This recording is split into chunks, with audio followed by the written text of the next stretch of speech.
Ladies and gentlemen, your R-Hill.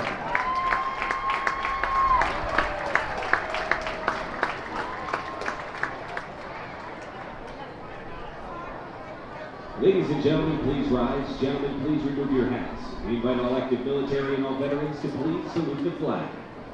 At each game, youth baseball and softball teams take the field and stand beside the R-Phils players as the junior R-Phils, thanks to Commonwealth Charter Academy. Tonight's Commonwealth Charter Academy Junior R-Phils teams, as guests of Savage Auto Group, the NTAA Lady Mules softball team, and the Batters Alley team. And now, please welcome the St. Francis in the Fields and St. Peter's in the Great Valley choirs who will perform our national anthem.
Let's play ball here at America's Classic Ballpark, your home of your Reading Fightin Phils as they take on the Portland Sea Dogs in game number 5 of the 6-game set. Your Reading Fightin Phils took a big 2-1 win yesterday over Portland. Colton Eastman, 6 innings of shutout baseball, and Chris Sharp with his first home run of the season to lead the R-Phils to victory. And so now they lead the series 3-1 with just 2 games left to go. We'll see Adam Leverett out on the mound for the Reading Fightin Phils today. He'll be throwing to Logan O'Hoppe back behind the plate. A little bit of a difference in defensive shifts today as Ollie Castillo, who rejoined the team yesterday, will be out in left field. Chris Sharp in center and Jack Conley over in right. Wendell Rijo and Jonathan Guzman on the left side of the infield, and Sal Gazzo and Kevin Vicuna on the right. Vicuna played first base yesterday, was a perfect 8 for 8 and put out, so he's back over there today. And Ollie Castillo, who was in Lehigh Valley and joined us when Hunter Marquardt hit the injured list, will get the start in left field today. We've seen Castillo in left twice this season, so pretty good utility player. Happy to have him back in our lineup. And it'll be a great game here against the Portland Sea Dogs, who will send up Will Dalton in the leadoff spot for the first time this series as David Hamilton gets the day off. Rafaela batting second, Christian Koss in that 3-hole, and Pedro Castellanos sticking it out in the cleanup spot. Hudson Potts and Izzy Wilson batting 5th and 6th respectively, and Tyler Dearden, Nick Sogard, and Eli Marrero rounding out 7 through 9. It's a beautiful day here in Reading. I mean, picture perfect Saturday in baseball town. It's warm and sunny, but it's not killer. Just 71 right now. Wind's blowing about 20 miles per hour, but it's coming in, so we'll see how that affects the contest as the righty Leverett kicks and fires home. The first pitch at 6:46, so just 1 minute later than we were shooting for, so that's not too bad. It's downstairs for a ball. Leverett called strike outside, and that's how we'll start off this at bat. 1-1. Adam spent some time on the injured list, came back on June 12th after a month off, threw just 42 pitches as he gets a swinging strike, facing 13 batters and allowing 3 runs on 2 hits and 3 innings of work. So we'll see if he gets a little bit longer in his second game back. He's pitched just 21 innings. excuse me, looking at the wrong side there. He pitched 34 innings of work so far coming in. The 2-2 here to the righty Will Dalton, who had the only run of the game yesterday for the Sea Dogs, a solo shot, his 4th of the season, in the top of the 7th. Ground ball, left side, it's foul. Portland manager Chad Epperson down the third base line.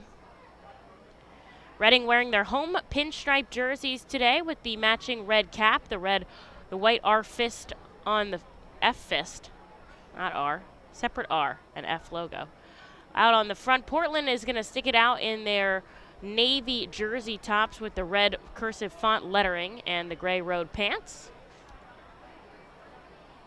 Time is called by Dalton. He steps out. Leverett back on the first base side of the rubber. Righty comes set at the chest. Here's the 2-2, and he gets a strikeout to start off this game. The crowd pretty excited about that. A breaking ball gets Will Dalton swinging, and there's out number 1 here to start things off. Cedon Rafaela, who's probably been the best bat of the series for Portland, comes up second here, batting .293.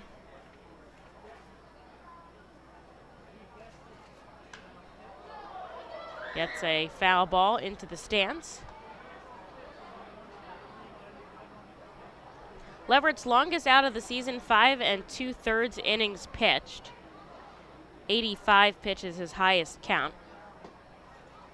So he gets a called strike, and Rafaela's down 0-2. 11 walks to just 38 strikeouts for the righty starter. And just his third true season of professional ball.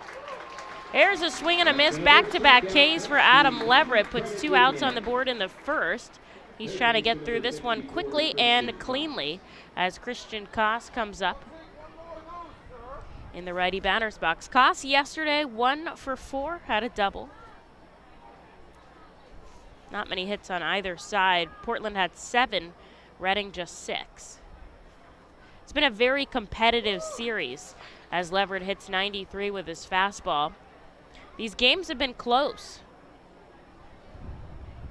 Nobody's really ran away with it. Reading had a 7-2 win. That was probably the most aggressive victory, but we'll see what today has to bring. At the worst, Reading splits this series with Portland. They've already gotten 3 wins as Koss fouls it back. He's down 0-2 now. And they had 3 wins apiece when the teams played each other in Portland. So Reading on top right now, 5-3 in the series. Christian Koss sends this foul, a dribbler over the plate, and keep his 0-2 count. Reading wrapping up 2 weeks at home here in Baseball Town today, and then tomorrow a 5:15 Father's Day game, and then we hit the road to face the Binghamton Rumble Ponies, the Mets affiliate. Here's the 0-2 upstairs. Good pop by Logan O'Hoppe back behind the plate. 2 quick outs here. Top of the first. Leverett trying to put his team up to bat quickly. Home team bats in the bottom half. A slow roller to third. Wendell Rijo charging. He fields, and it's just not in time. It was a perfect play by Wendell at third. Just trickled up the baseline, and Christian Koss is going to get in on a hit as Pedro Castellanos comes up. 2 outs and a runner on.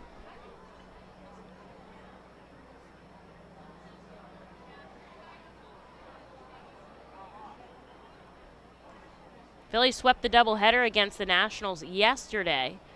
They're in the midst of their game right now. It's still 0-0 in the top of the 7th.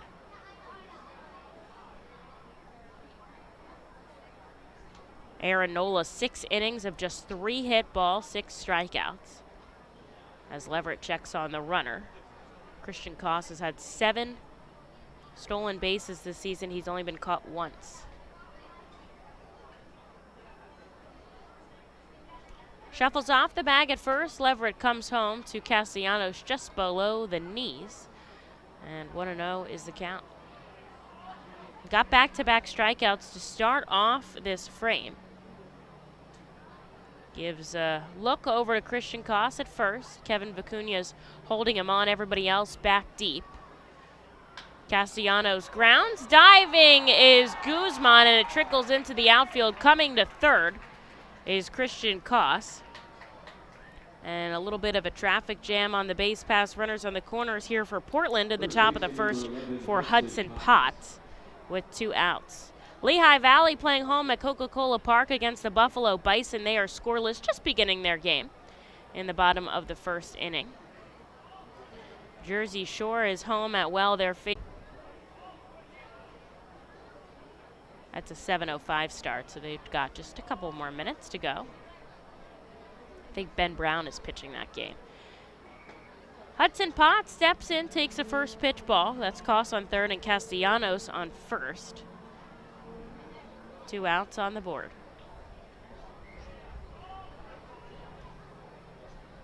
Clearwater playing Palm Beach. They're home as well at Baycare Ballpark. Just beginning their game, bottom of the second, no score. This is drilled out to left center. Chasing back is Castillo at the wall, at the warning track, and he makes the catch. Ollie Castillo with a fantastic play in left to end the inning, and Adam Leverett gets out clean. On to the bottom of the first we go. Reading has some offense in just a moment. The Seidel Auto Group Deck Picnic appeals to both die-hard and casual fans with its summer picnic-like and fun tailgate atmosphere.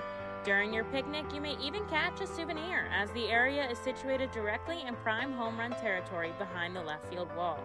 Regular season tickets are $30 per person for groups of 20 or more, and children 4 and under are free. Visit Fightins.com/groups or call 610-370-BALL to reserve your group outing today. Golden Oaks is an award-winning high-end golf club that offers golfers a country club experience without country club prices. With 5 sets of tees, golfers of every skill level will enjoy their game. Golden Oaks has Bogey's Pub, a beautiful pro shop, driving range, and learning center that will make any visit complete. Golden Oaks Golf Club is the perfect venue for private events and golf outings. Visit us for our newly opened golf simulators, complete with its own bar area and Bogey's Pub menu items available. You can stay in our beautifully restored 1850s farmhouse and then play our award-winning championship golf course. Each room includes full amenities, cable television, and quaint rustic decor. While on the premises, visit Bogey's Pub for lunch, dinner, or a relaxing beverage. We're ready to serve you here at Golden Oaks and look forward to the 2022 season.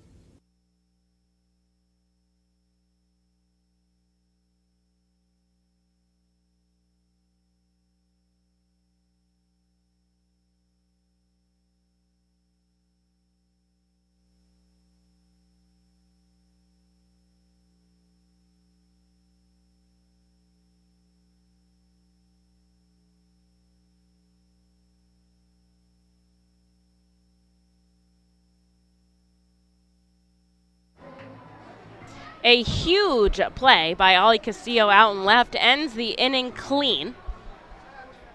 Portland strands 2 on the base pass, so Reading has an opportunity to get on first here in the bottom half. Vito Fresia, the designated hitter, is going to lead us off, followed by Jack Conley, Ollie Castillo, and Logan O'Hoppe in that 4 spot. Fresia takes a swinging strike here against Brett Kennedy, who's got some major league service time under his belt. Not much, just 6 appearances, 26 innings pitched.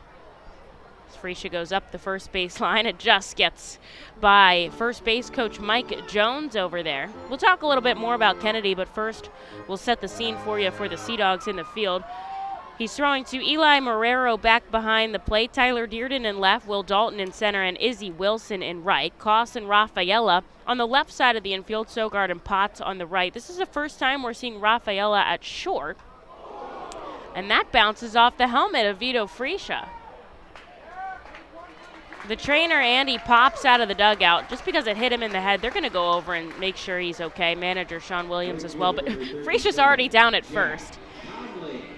That's why they wear those big helmets that are able to absorb some of that velocity, but anytime somebody gets hit in the head, you want to check on them. They take concussion protocol very seriously here. And Andy Dodson, a very capable athletic trainer as well. Sean's over there. They're just checking him out. Seems like he's shaking his head okay. And Dodson's going to head back into the dugout. Sean's going to head back over to third, and Reading's going to start this inning with a base runner here. And just nobody out. Jack Conley coming up. Available off the bench today is Jalen Ortiz, getting the night off, as well as Josh Akami.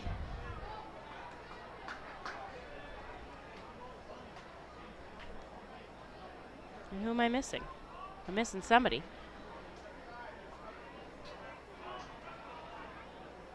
Oh, Aldrum Corridor's over there as well. A ball and a strike here to Jack, batting .245. Coming into today's game, but he's had a heck of a series. Already 2 home runs under his belt. The righty deals. Jack chases some high heat. 1-2 the count. Freesia down at first. He hasn't stolen a base this season, but he's certainly going to be up and going when Jack connects. Great crowd here at FirstEnergy. Last night, a crowd of 7,400 here in the ballpark.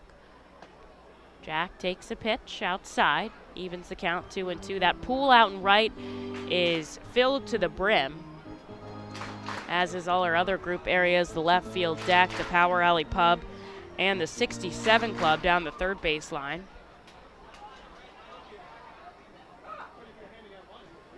Bending over Kennedy. Conley, a slow roller to short. They're going to go 6-4-3, and they'll turn 2. And safe at first is Jack. The catcher hightails it down the line, and he gets there on time. And so instead of a double play, it just turns into a fielder's choice that allows him to reach first. He replaced Freesia there. And here's Ali Castillo with a runner on and 1 out.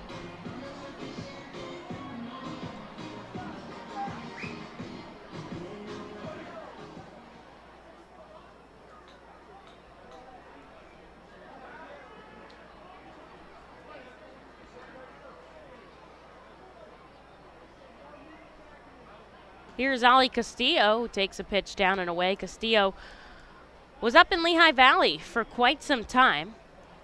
Began the season there, joined us in Reading, then went back there, kind of a great utility player.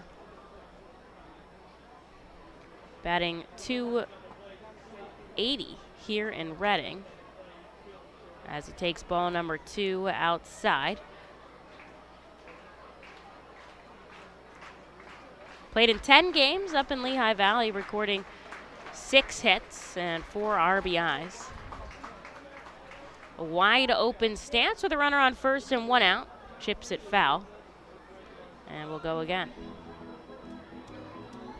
Kevin Manzuk back behind the plate, calling the balls and strikes. Harley Acosta down the third base line. And Treziak running the first base territory.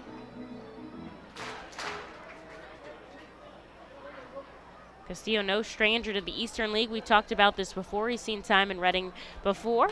Conley taking this base. The throw is up the line, and they get him.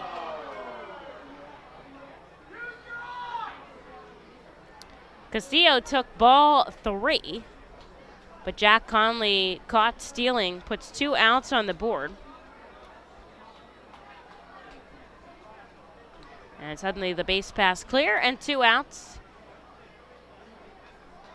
for Brett Kennedy, scoreless in the bottom of the first inning.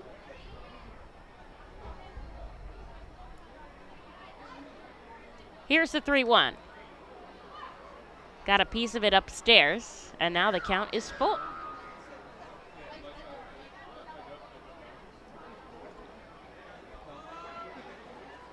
That was Jack's first caught stealing of the summer. He's only had 1 other attempt where he reached second safely. Kennedy from the right side. The payoff pitch is ball 4, and now Ali Castillo's going to jog down to first, much to the cheers of the crowd here for the cleanup hitter Logan O'Hoppe, who's, of course, that Sheets RBI guy, who, if he gets an RBI, everybody in the stadium gets a free coupon for a specialty drink courtesy of Sheets. Pretty safe bet with Logan Ohapi, team leading 38 RBIs this season. They'll come up with a runner on first and 2 outs. Infield, outfield back deep. Hudson Potts is keeping Ali over on first, but he's got significant speed. Hoppy takes a called strike outside. Last night, Logan, a 2-hit contest, a double and a single, also scored one of the R-Phil's 2 runs. Takes a pitch below the knees. A ball and a strike. Reading hasn't had a hit today. Friescher reached on a hit by pitch, Conley on a fielder's choice, and now Castillo with a walk. We're still scoreless in the bottom of the first. The 1-1 to Ohapi is shot straight up. Hudson Potts coming over. I think it's going to end up in the stands, and it does, about 10 rows up in our right field grandstand. General admission seating down the right and left field line. Beautiful sunny here. A couple of wispy clouds. Nothing, I think, that's going to make weird shadows on the field. The sun set to about 8:40 tonight as we approach the longest day of the year, the summer solstice. The lights are already on here at the ballpark, just to be certain. Runner on first, 2 outs. Brett Kennedy out of the stretch here. The 1-2 to Logan, and he drives this out to center field. Dalton on the run back at the wall, and over the shoulder is Wilson, who cuts him off and makes the catch. Back-to-back deep fly balls for both of these teams. Ends the frame scoreless on either side. So to the second we go here in Baseball Town. We'll be right back in just a minute. The Reading Fightin' Phils are pleased to present you with their classic game program, all electronically. This program has information on the coaching staff, player roster, and front office staff. It also includes feature stories and alumni reports on all of your favorite guys who spend time in Baseball Town. Visit rphils.com/programs to check it out. Our Phils fans can continue to expect great performances all season long on the Burke's Commercial Roofing stage. It's the home of great local talent, including the Our Phils mascot band. Burke's Commercial Roofing prides itself on being a locally owned and operated company that puts an emphasis on customer service. They provide free on-site estimates and can handle any size repair, restoration, or replacement. Visit burkscommercialroofing.com or call 610-717-3949 for more information. And don't forget to sit back, relax, and enjoy the show at the Burke's Commercial Roofing stage at America's Classic Ballpark. At Savage 61, our goal is to assist you in making a confident decision. Our friendly professional staff members are available to answer your questions and listen to your needs. Whether you're shopping for a new or pre-owned vehicle, we're ready to help you with your search. Visit our dealership on Pottsville Pike.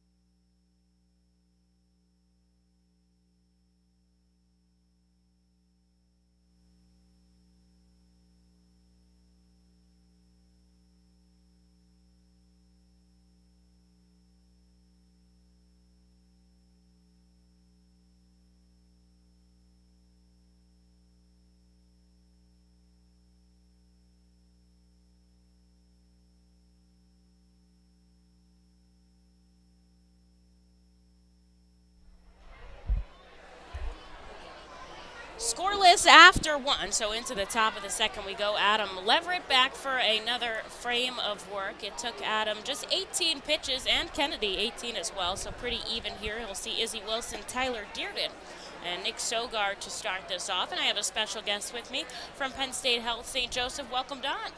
Well, thank you for having me. I'm so glad you're on today. Lots of important stuff to talk about as we, highlight and celebrate all the amazing work that you guys do over at Penn State Health St. Joseph as Wilson takes a swinging strike, 1-1. I know you guys have a lot of EMS service, EMT out at the ballpark. I'm glad you guys could join us. Thank you very much. It's nice being out here. Nice night for it. Now, a while ago, I had talked about on our air about, what to do if you think you're having a stroke, what to do if you think somebody else is having a stroke. Now, you mentioned to me perhaps a ground ball down to the right side. Kevin Vicuna is going to make the play unassisted, and there is out number 1. Also highlighting, having heart attacks. Those are two things where you might not know it's happening to you until maybe it's a little bit too late. How would you know, perhaps, if you're having a heart attack? So you're having a heart attack. For men, it is very typical of the crushing kind of chest pain. You feel like somebody's sitting on your chest. Very often you'll have that radiate into up to your jaw or... Ground ball right side, Gazzo on the run over to Vicuna, and there's out number 2. Or you'll get it radiating kind of down your left arm. Females very often will get back pain with it, or just some arm pain or some jaw pain. Okay, so kind of when the pain moves from the chest and is less localized there, you can kind of know maybe this is something more serious. And Don encourages everybody to call 911. Do not get in the back of an Uber, people. Don't do that. We don't need that. What is that going to do? What is the Uber driver going to do for you? No, when you're in the ambulance, they have equipment. They can already start helping you in the ambulance, right? Yeah, so in the back of an ambulance, one of the first things they can do is they can obtain a 12 lead and they send it to the hospital. So that doctor is looking at that right away. So they're already assessing you before you're even in the hospital. They're assessing you. They're treating you. Our EMS partners in Berks County. This is taken out to left center field. Chris Sharp on the run over, but it's going to be Ali Castillo who makes the play. And there's out number 3. We'll carry on. Our EMS partners in Berks County and the Penn State Health Lifeline, they'll put an IV in you. They draw the blood work that we would draw when you get to the hospital, which gets us that blood work back like 25 minutes faster. But having that EKG, having that report from EMS bringing you in allows us to activate our STEMI team, our cardiologist, and often have them waiting in the ER for you. Any time that you can save could be crucial. I know people are worried about money, but it's like it's money or it's death. So those are probably, when you compare it like that, it makes kind of saving yourself a couple minutes could be saving your life. Saving your life, and I've also talked to when I've got on out of the ambulance and people don't want to go. I mean, I get the ambulance is going to cost you some money, but that time for heart, that time for brain is ultimately going to save you in recovery time, which saves you money. That's some really good information, and people can definitely go online and research some more if they have any questions. Definitely. It's all out there. I'm going to try to catch a hot dog in the middle of this interview. Aha. 1 second.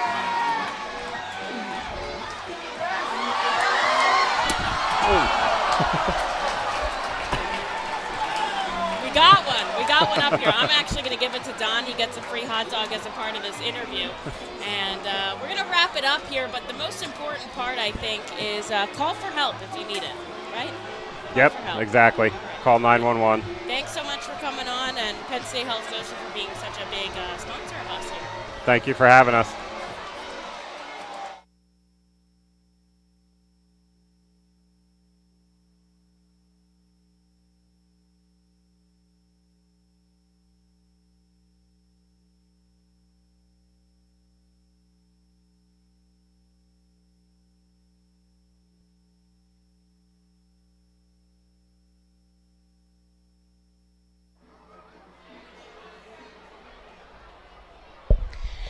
Here we go into the bottom of the second inning as Wendell Rijo, Kevin Vicuna, and Jonathan Guzman are due up. That was about the fastest frame I've ever seen out of a pitcher as Adam Leverett goes 3 up, 3 down in the top half, and Reading an opportunity to get on the board first here as Rijo takes back-to-back balls from Brett Kennedy. So Kennedy made his major league debut back in 2018. As Rijo takes him out to center field. Dalton on the run. Izzy Wilson there as well. And Wilson makes the catch for out number 1 here. And Kevin Vicuna coming up. So Kennedy made it with the San Diego Padres after initially being drafted in the 11th round back in 2015. And then kind of went back into their minor league system for a little bit and eventually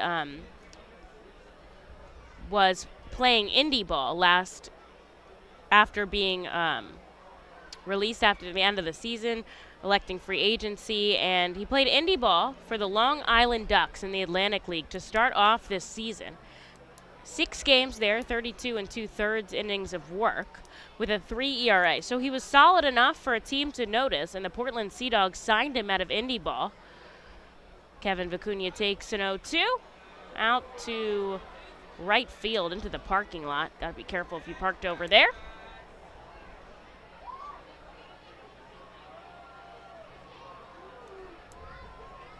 And Portland picked him up, or the Red Sox picked him up, and they assigned him to Double-A Portland. And since then, he's had 4 games pitched, 3 of them starts. So this will be number 5. And he's been pretty good at 3.86 ERA and 21 innings of work, just 4 walks in totality. Vicuna takes the ball in the dirt, 1-2.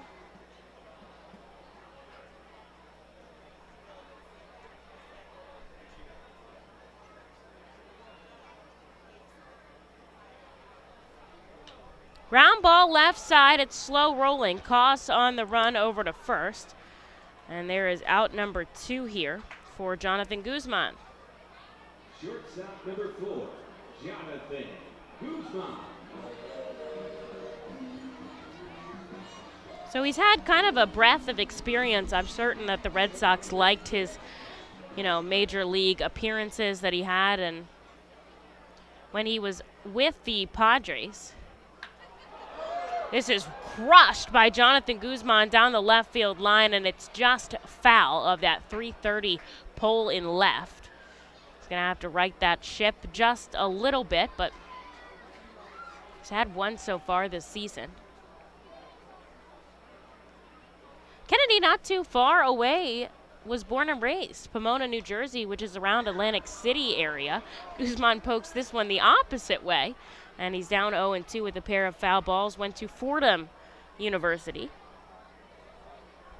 So I'm sure his family's in attendance here. He's got 2 quick outs and a scoreless bottom of the second. Deals to Jonathan Guzman, who goes right to the second baseman. Sogard on to first, and a 1-2-3 frame on either side here. Both starters smoking through this game as we enter the third. No score here in Reading.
Savage Auto Group Fiesta Friday games during the 2022 season.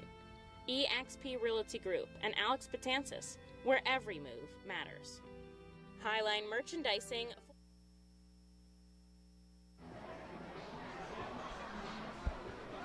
Top of the third inning, scoreless in Baseball Town. Adam Leverett, 26 pitches. Brett Kennedy, 29. Leverett's going to see the number 9 hitter Eli Marrero, and then back to the top of the order with Will Dalton and Cedon Rafaela here. Quick second inning. Each side went 3 up, 3 down as the catcher Eli Marrero steps in on the left side. Marrero was the catcher yesterday, went 2 for 4 in that number 9 spot, and he'll stay put there.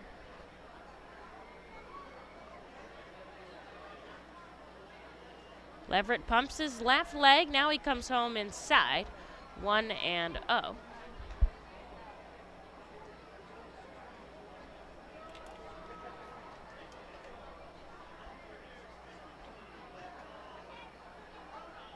This pitch is outside, 2-0. Wendell Rijo playing in close on that infield grass edge. Now I'm watching him take a couple steps backwards. Straight up territory. Everybody else back deep here. Leverett looks to hit the outside corner, but he's just too far away. And the count moves to 3-0 now. He's allowed just 2 hits, both of them in the first, which stranded the runners on as he misses on 4 straight balls. Heading down to first is Eli Marrero with a runner on and nobody out, Will Dalton. Will Dalton struck out swinging his first time up. Very energetic crowd here today. I appreciate how lively everybody is right in front of the press box booth. It's nice to feed off of those vibes. Leverett misses inside, 1-0. Marrero down at first, has stolen 7 bases this season. He's been caught 3 times this summer. Logan O'Hoppy's been pretty electric back behind the plate. Leverett fires over to first. Vicuna puts the tag on, but not in time.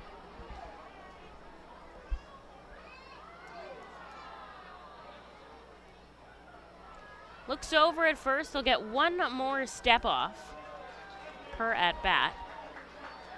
And this is fouled into the stands, a ball and a strike. Sophie Bell from Dick Fresh and American Barber and Beauty Academy. Great crowds here in Baseball Town all week long, wrapping it up tomorrow with our Father's Day celebration and a catch on the field. With our 5:15 game, Adam comes home, a breaking ball in for a strike. And now it's 1-2. The Phillies still lead 1-0. They're going to the bottom of the 9th at Nats Park, or bottom of the 8th, excuse me, at Nats Park. Huge difference, excuse me. Buffalo and Lehigh Valley still scoreless. They're in the top of the 3rd as well. Leverett gets some high heat to Will Dalton. He looks to hold up his swing, but he can't. And he takes strike 3. So Dalton 0 for 2 with 2 strikeouts today. We'll head back to the dugout without number 1 here for Cedon Rafaela.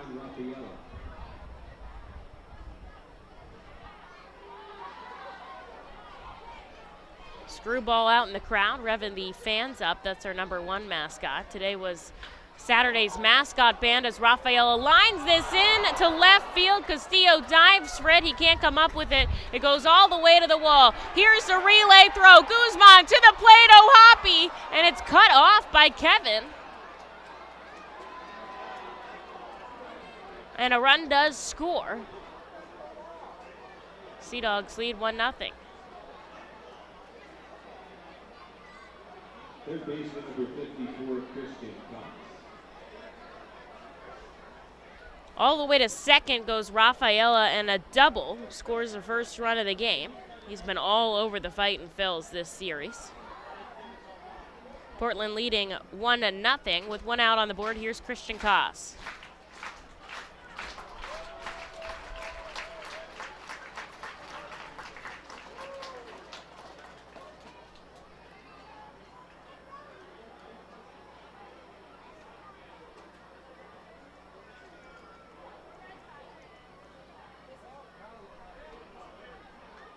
Foul ball back. You can hear it smack the pole holding up the net behind home plate. And it's 0-1. Those international fireworks of Douglasville. People are setting up out in left field today for our Carpenter Mega Blast show, the largest fireworks show in stadium history. They just keep getting bigger and bigger than the next as Koss sends this foul. Down 0-2.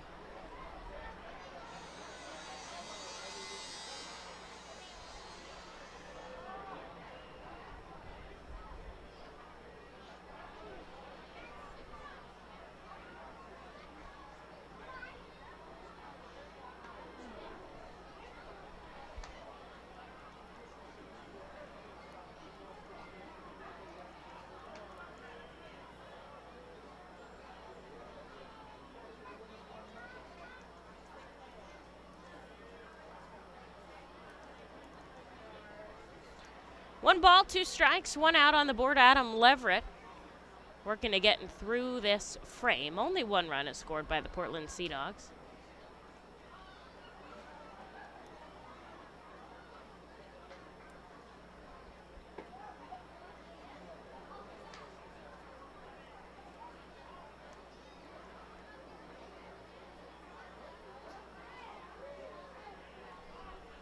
Two balls and 2 strikes now. Adam working out of the stretch with a runner on second. Inside. 3 balls and 2 strikes. He had him 0-2. But 3 straight balls makes this count full. There's a runner in scoring position. That's Rafaela out there. He's got some pretty good speed on him. He's pretty off the bag. This is taken out to shallow center field. Guzman going back. And he's going to make the catch behind second, a couple steps into center. And there is out number 2 here for the designated hitter, Pedro Castellanos, who's already 1 for 1 today.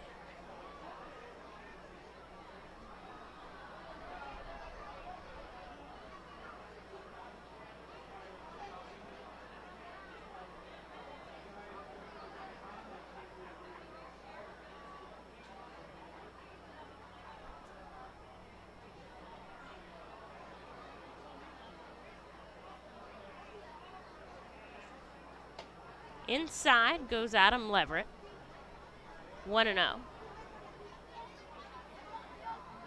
Adam just 41 pitches here. Started this inning with 29. He looks back at the runner on second. Now he comes home, checks his swing in the dirt. Doesn't go around. 2-0. Portland, 1 run on 3 hits.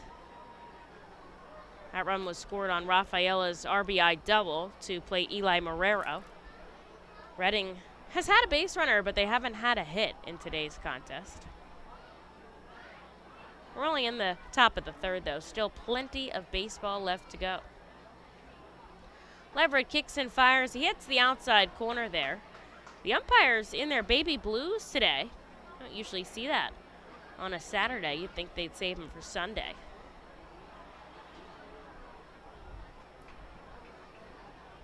I wonder if the home plate umpire is the one that picks the jersey color. Checks his swing. Points down to Treziak at first. He doesn't go around. 3-1.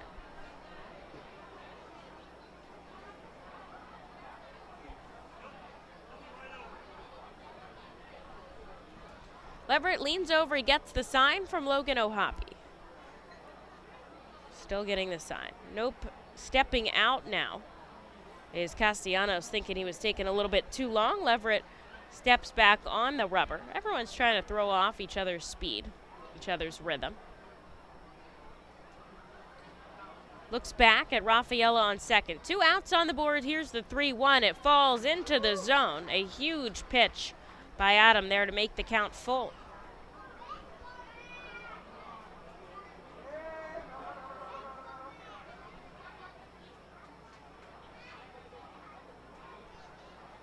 Here's the payoff pitch with 2 outs. A pop-up is going to bloop into right field. Coming around and scoring is Rafaela.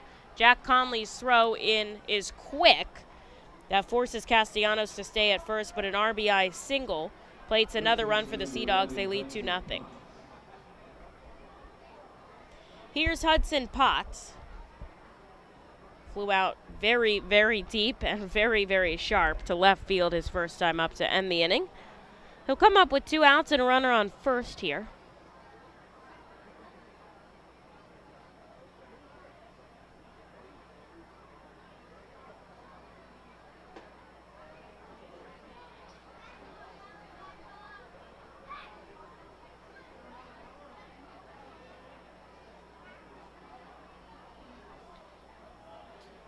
Castellanos down there on first for the 2nd time today. Pitch in the dirt, 1-1. As I said before, doesn't have any stolen base attempts on the season, but with 2 outs, he'll be running on contact here. The Fightin' Phils looking for out number 3 here. Adam Leverett's got 2 on the board. Here's the 1-1. Sent high down the right field line. It's definitely foul. Ends up on the barbecue area down in the pool. And that's strike 2 to Hudson Potts. Reading's got a big pool area down the right field line, if you didn't know, with a all-you-can-eat buffet, which is pretty awesome. Then the right field grandstand, and in front of that is the dugout suite, which is the premier seating area right on the field, as the 1-2 down and away 2-2. The main grandstand, the main seating bowl, wraps around pretty much from first to third. And then right beyond third base is our Savage 67 club, which is picnic areas and another all-you-can-eat buffet. And that moves right into our left field general admission grandstand. Here's a 2-2. It's below the knees and the count is full. Past the left field general admission grandstand is our deck with our main picnic area, our picnic tables. There's a couple bars out there, and then Power Alley Pub wrapping from left field into left center, which juts up against our ginormous video board. Runner going, here's the payoff pitch, but it's ball 4 below the knees, and that puts Hudson Potts on first, and Castellanos does get to go to second. There's 2 on and 2 out here for Izzy Wilson. After the video board is the radar gun and the pitch clock. And there's the batter's eye there, so nothing out in direct dead to center except for the flagpole. And then a bunch of advertisements down into right center. That's where the new building is going to be constructed here as manager Sean Williams comes out to talk to his players. Coming in as well is the catcher Logan O'Hoppe and Kevin Vicuna.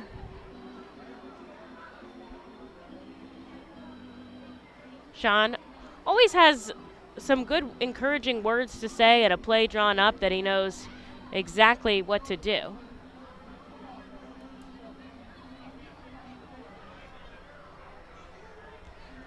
And the meeting at the mound ends. Logan O'Hoppe gives the sign to his team.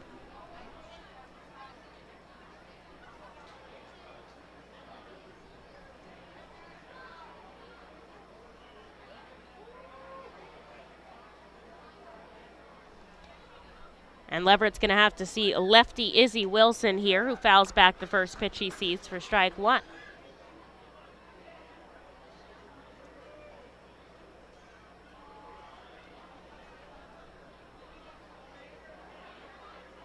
Adam working here. Misses outside. 1-1. Wilson 0 for 1 today, a ground ball to the first baseman.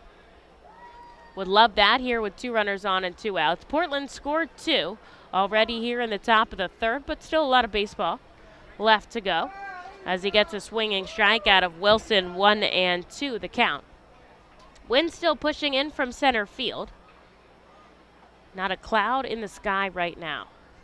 Shadows starting to trickle across from left to right, coming on from the roof and the light poles.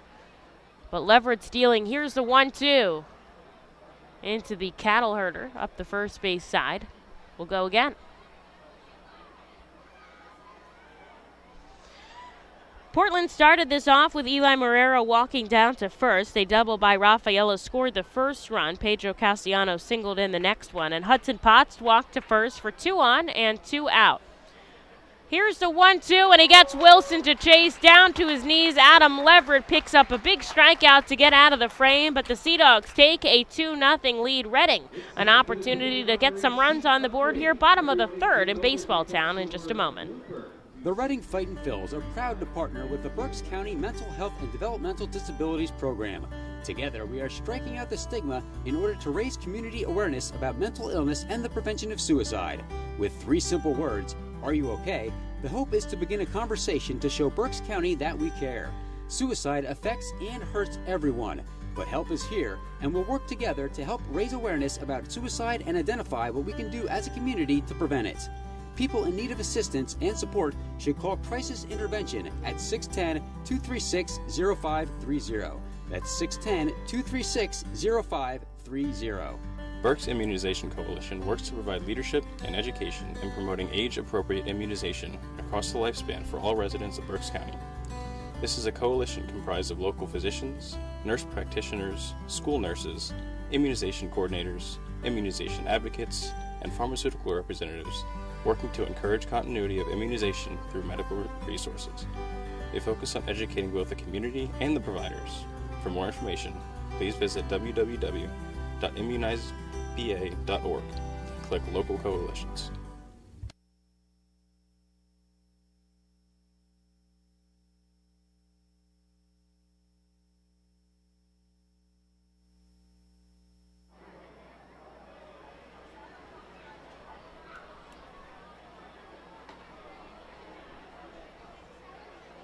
Now batting for the Iron Fields. Center fielder number 47, Chris Sharp. Brett Kennedy out for another inning of work here, and Reading's got some offense to catch up to. They trail by 2 here in the bottom of the third to Portland. Chris Sharp, Sal Gazzo, and then back to the top of the order with Vito Freesia.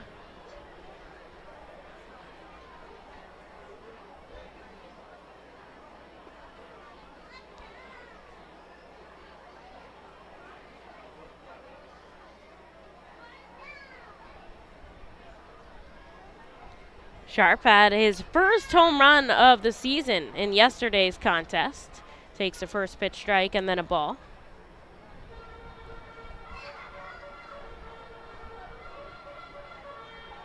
Said it felt good to finally see all of that come together as he takes a pitch inside. I asked how it's been settling in with a new team, because he's been with Reading now for about a month, and he said these guys made it so easy to join, a lot of them from local areas. He's from Massachusetts, so the transition wasn't too bad as he takes a ball 3 above the letters.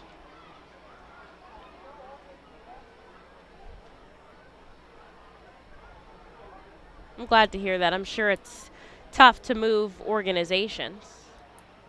Here's the 3-1, late to a fastball, and now the count is full. But a lot of players do it. It's the nature of the game. You never know when they're going to get traded or moved. And speaking of trades, the Philadelphia Phillies traded James Norwood to the Boston Red Sox for cash considerations. As Sharp takes ball 4 below the knees, he's going to start off this frame with a base runner as he jogs down to first on a free pass. That's a heck of a way to get this inning started. Just get on base. And he extends his on-base streak to 10 consecutive games, reaching here to start the third. And here is Sal Gazzo, who's going to bat from the left side, the switch hitter. I would not be surprised if Gazzo tried to lay down a bunt here. The third baseman's playing in a little bit, but not significantly. If he can nail this bunt, he can at the very least move over Chris Sharp. He sends it into the crowd. A good catch is made by a fan, but that's strike 1. He'll have another opportunity, but we'll see if Koss plays in a little bit closer. The ideal spot he's looking for is slowly right up the middle of the third base line, where it's equally out of reach for the pitcher, the catcher, and the third baseman. Puts the bat on his shoulder here, runner on first, nobody out, and he holds up, taking a ball. He didn't show signs of bunt there, so we're going to see what he continues to do. Certainly the kind of guy that can try to run it out.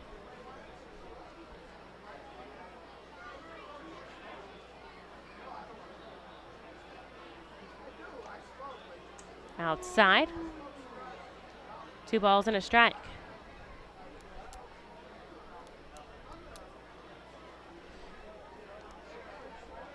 Chris Sharp gets some signs from first base coach Mike Jones. Now he shuffles off the bag. Kennedy, the righty, turns his head and gives him a look. Sets up at the chest, bending a little at the hips. Kennedy goes home, and Gazzo lines this into left. It drops in fair. Perfectly struck by Sal Gazzo. Sharp is being waved around home, and Gazzo's going to hold up at second, but Sharp crosses the plate, and a double by Sal makes it 2-1.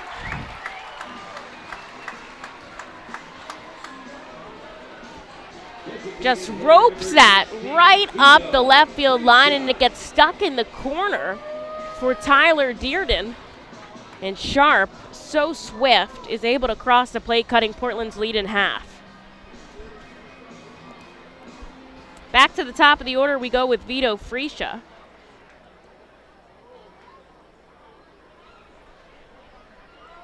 Gazzo shuffles off the bag at second.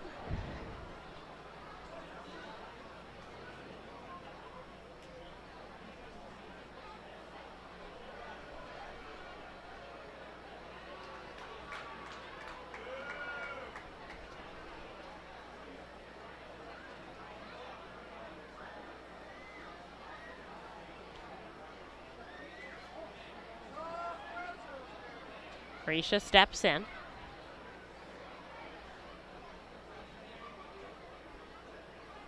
Kennedy looks back at second. Gazzo shuffles off really far.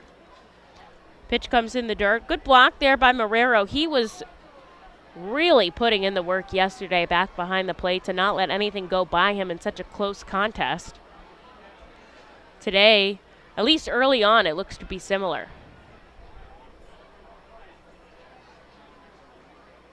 Stepping off is Kennedy.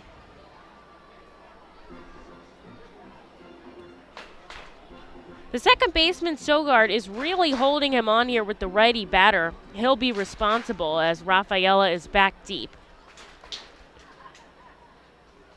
Freesia holds off on a ball outside, and it's 2-0. Sal represents the tying run out at second. And Vito the go-ahead run, but it's early on. It's the bottom of the third. Portland leads 2-1. But Reading's got something working with no outs here.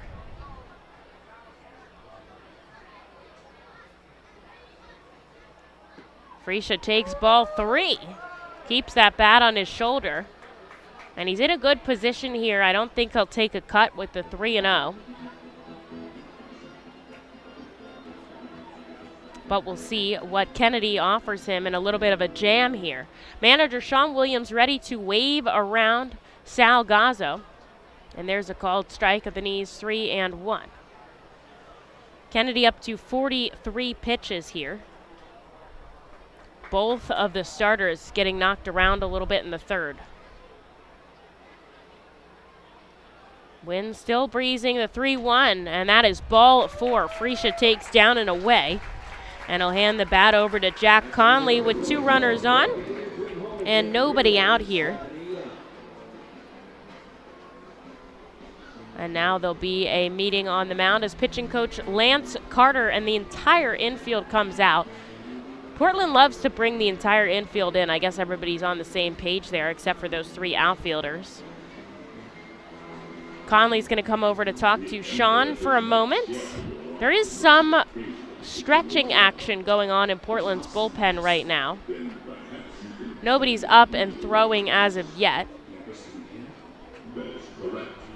Kennedy has lasted 6 frames in his last 3 starts. And Portland has let their starters go deep well into the 90s. And so I imagine that they'll let him stay around unless he really gets worked around here. Reading's threatening, certainly. It's Gazzo on second and Freesia on first. And a runner like Gazzo can certainly make some moves with Jack Conley here at the plate. And there's nobody out. Reading's already plated a run.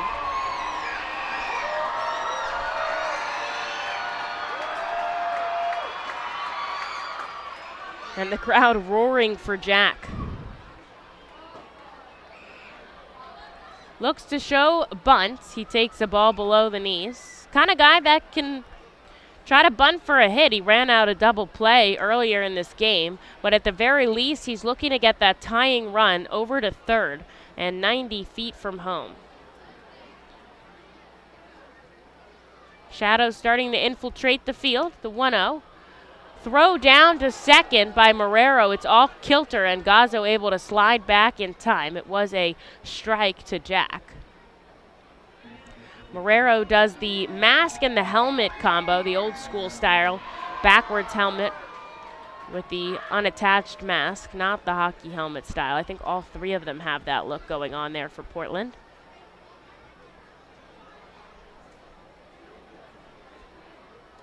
Two on, nobody out. Here's the 1-1 to Jack. He lays down the bunt. The pitcher is chasing it, and he throws it up high. And safe at third is Sal Gazzo, and suddenly the bases are loaded here for the Fightin' Phils. It was a forced situation, so it was tough there to make the play at third. But the pitcher threw it a little bit high. If we watch it back, right off the end of the bat, and it was just a little bit overhead.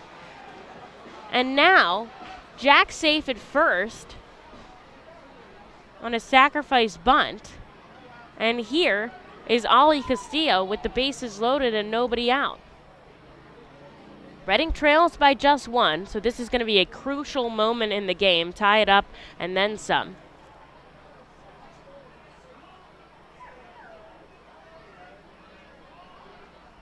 And as I said before, Marrero's going to have to be perfect back behind the plate.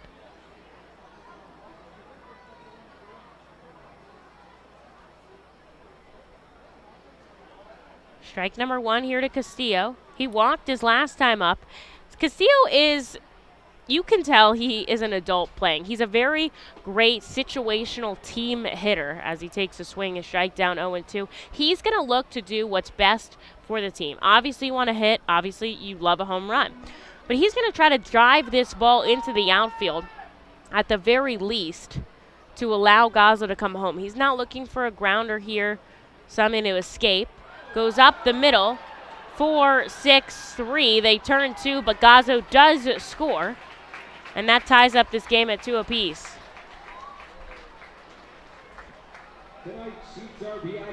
Two outs are on the board for the Phils now. Vito Freesia does make his way to third, so Reading does have the go-ahead run 90 feet from home here, but 2 outs for Logan O'Hoppe.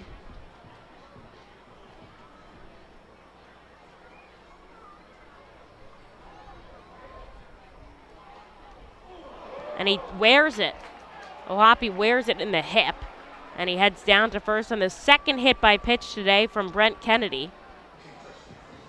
And Reading's got runners on the corners here for Wendell Rijo. And now there is somebody throwing for Portland. Both of these teams scoring 2 runs in the third. A big double play ball by Kennedy certainly has limited the damage here, but Reading has been known to rally pretty well with 2 outs. That's Freesia on third, O'Hoppe on first, and Wendell Rijo up at the plate. He's 0 for 1 today. Takes a called strike outside. Wind has died down just a little bit. It's still blowing in the park from center field.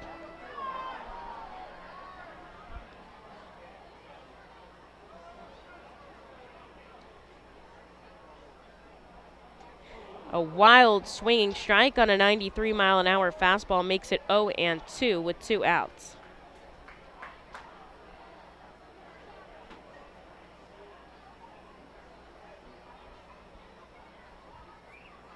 Portland 2, Reading 2, bottom of the third. The Fightins have 2 runners on and 2 outs. Here's the 0-2 pitch. It's above the helmet of Wendell Rijo, and it's 1-2. Waiting in the on-deck circle is Kevin Vicuna, should we get to him.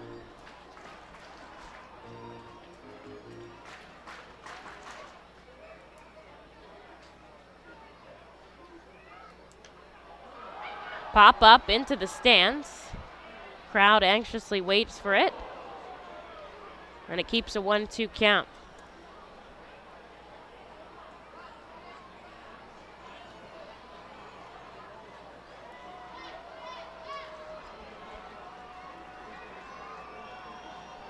Crowd getting excited here. The Fightins have runners on the corners. Here's the 1-2 to Rijo, and he drives it out to center field. Dalton coming in. He'll make the catch, and that'll do it. But Reading ties it up here in the bottom of the third. 2-2 to the fourth we go here at FirstEnergy Stadium. When the Reading Fightin' Phils get hungry, we turn to our team feed partners. Special thanks to Wild Missing Family Restaurant and Bakery, Squawk Cafe, Collegeville Italian Bakery Pizzeria, Jimmy G's Railroad House, Mimo's Italian Restaurant and Pizzeria, Jersey Mike's Subs, Klinger's Uncle Sonia, and Subway for making sure the Fightin' Phils front office is never hungry on game day. Our staff enjoys delicious meals from our team feed partners, but don't take our word for it. Find out for yourself today. The Reading Fightin' Phils birthday party package is the best way to celebrate a birthday. Whether you are a youngster or an adult, there is no better birthday than a Fightins birthday. The Fightins Fan Birthday Package is customizable for fans of any age and starts at just $120. Base packages include 10 general admission tickets to a Fightins home game, an autographed baseball, and a VIP reserved parking spot. Fans can also add a wide variety of experiences and options to make sure your favorite Fightins fan's birthday is a grand slam. To enjoy a perfectly crafted 1893 from the makers of Pepsi Cola, you must first appreciate its carefully selected ingredients. A dash of cola nut extract, a hint of real sugar, a splash of sparkling water, and a generous amount of attractive spokesperson. Trust me, I'm gorgeous. Cheers to 1893 boldly blended colas, a delicious balancing act of premium ingredients from the makers of Pepsi Cola.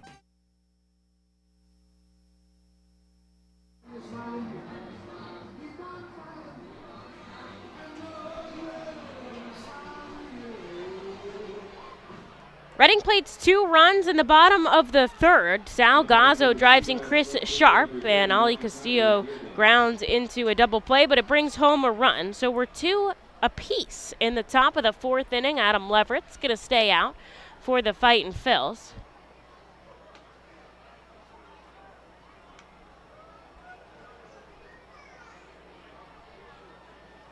He's got 58 pitches under his belt.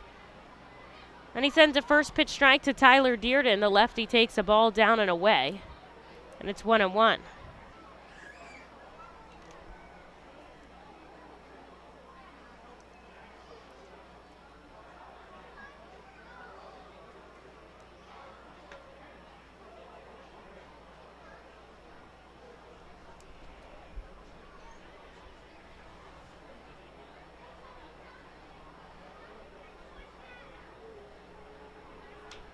Ground ball right side. It rolls right past the dugout suite. Bobby Rossman's going to field it in from the bullpen. And now it's 1-2. Portland has 4 hits, Reading just 1. He takes a pitch outside. 2 balls and 2 strikes.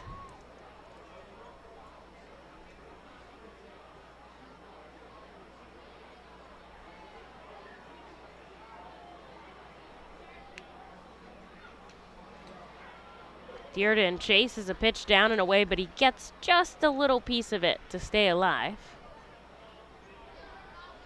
So 7, 8, and 9 batters, and Dearden, Sogard, and Marrero due up for Portland here, although Marrero scored one of Portland's 2 runs back in the top of the third. Team's going tit for tat in today's contest. Just outside. Quite a number of times, Leverett has tried to hit that outside corner to lefties, and Manzuk back behind the plate is just not giving it to him. Here's the payoff pitch, and that'll do it. Hits the outside corner. Dearden thought it was ball 4. He threw his bat, but Leverett gets the call, and there is out number 1 here in the 4th. Strikeout number 5 for Adam Leverett.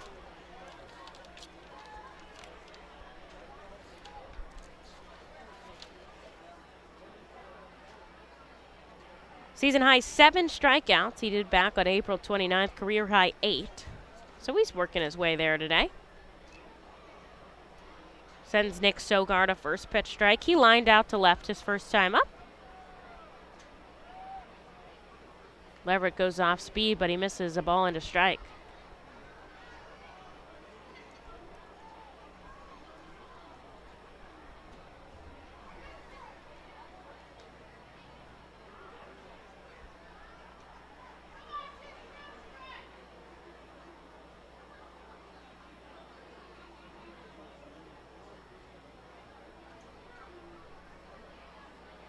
Here's the 2-1. Up the middle. Chris Sharp is there to make an easy catch. And out number 2 is on the board here for Eli Marrero. Adam Leverett looking to keep the momentum in his team's favor and sit down the Portland Sea Dogs in order here in the top of the 4th.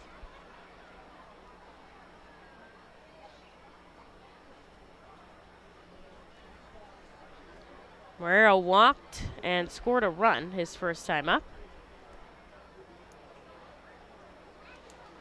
Righty on lefty matchup.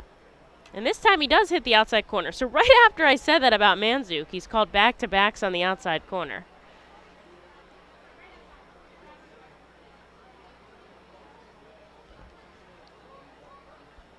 This one hits the dirt, 1-1.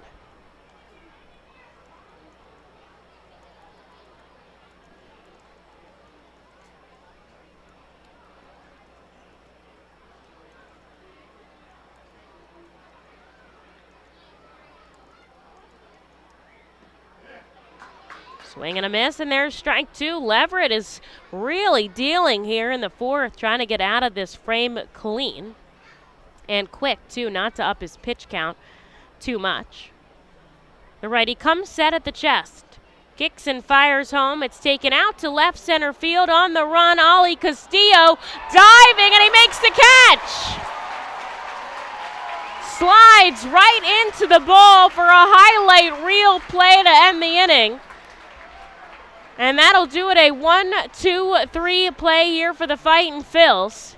And they're back to bat in the bottom of the fourth, all knotted up at 2.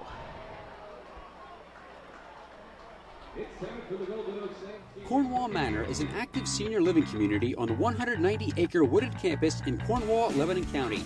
The community offers independence and opportunities for wellness and fitness, as well as educational and musical programs, and the peace of mind of having convenient health care on site.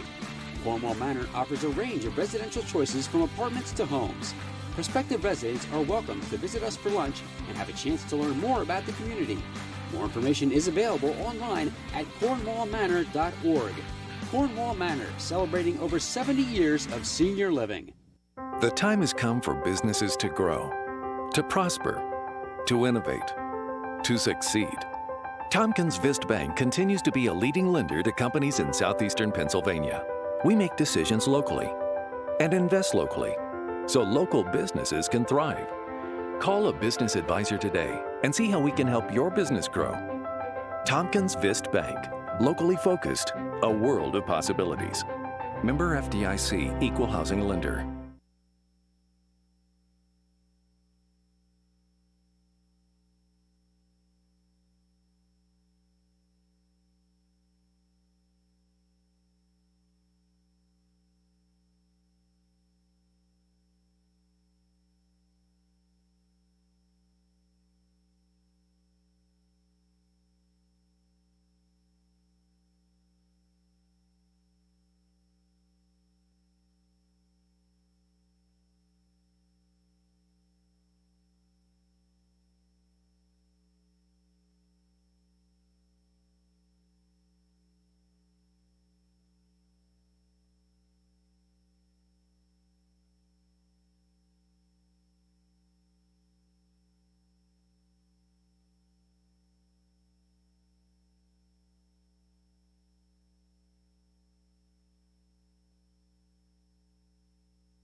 First pitch by Kevin Vicuna is taken way out to center field.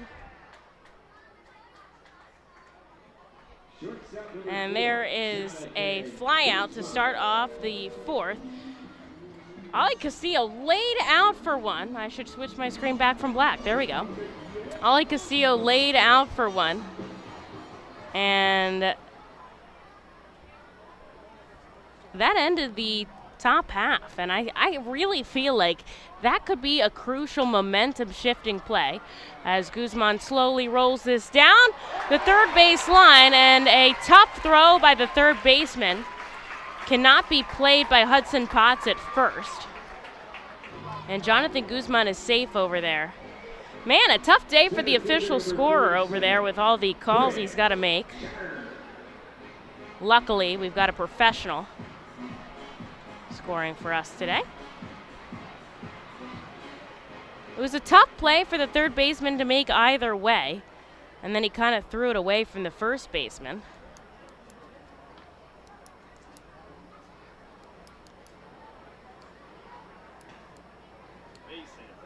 And they tell me that goes in as a base hit. Appreciate that, Brian, over there. Thank you.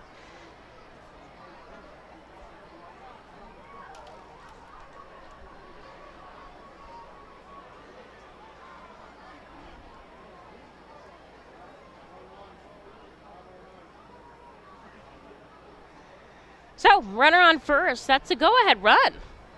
And here's Chris Sharp up, who walked and scored a run. Guzzi's going, and it gets past the second baseman who's covering. He's going to take third. Wow. So, because Guzman was running over, the second baseman, Sogard, went to cover second, and the ball was hit to where he was formerly standing, and it gets right in the hole. And Chris Sharp is safe on first with a single. Guzman makes it all the way to the third. And that hit and run is played perfectly by Reading.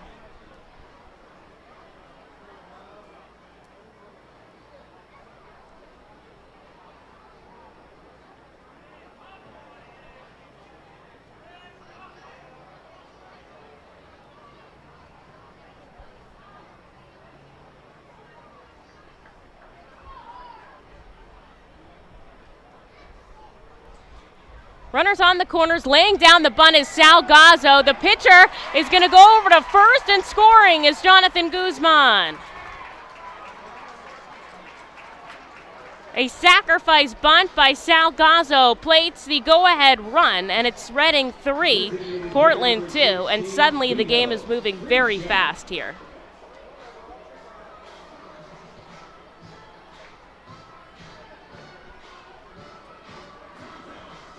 Great replay back. You could just see how Sal laid it down so perfectly.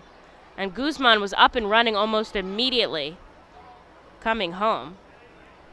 Chris Sharp over at second.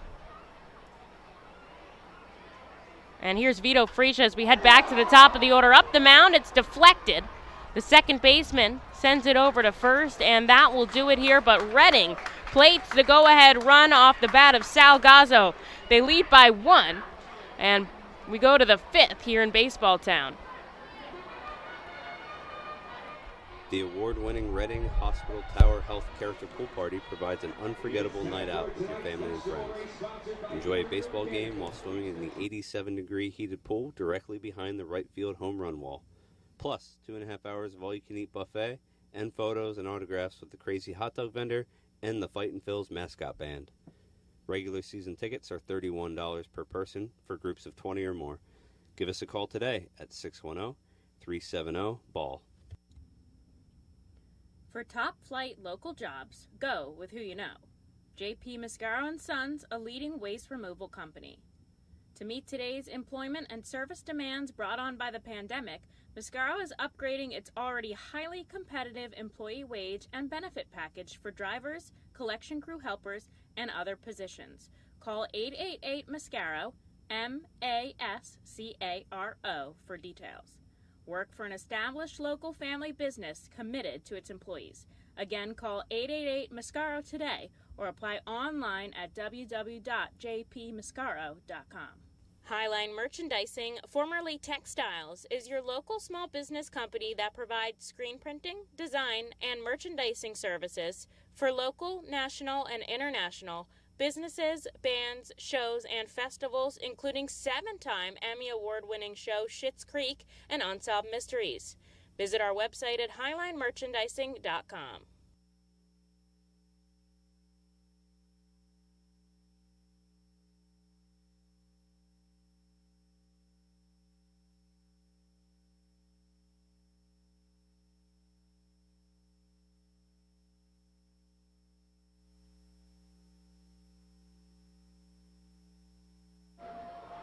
That inning moved incredibly fast. And the Fightin' Phils were able to put the go-ahead run on the board. So now they lead 3-2 as we have a pitching change. Julian Garcia comes in here for Adam Leverett to take the top of the 5th. And he will see the top of the order with Will Dalton, Cedon Rafaela, and Christian Koss. Leverett gave up 2 runs on 4 hits. Able to strike out 5 batters, issuing just 2 walks on a total of 74 pitches. Garcia gets a foul ball. Here's the 1-1. In for a called strike, 2-1.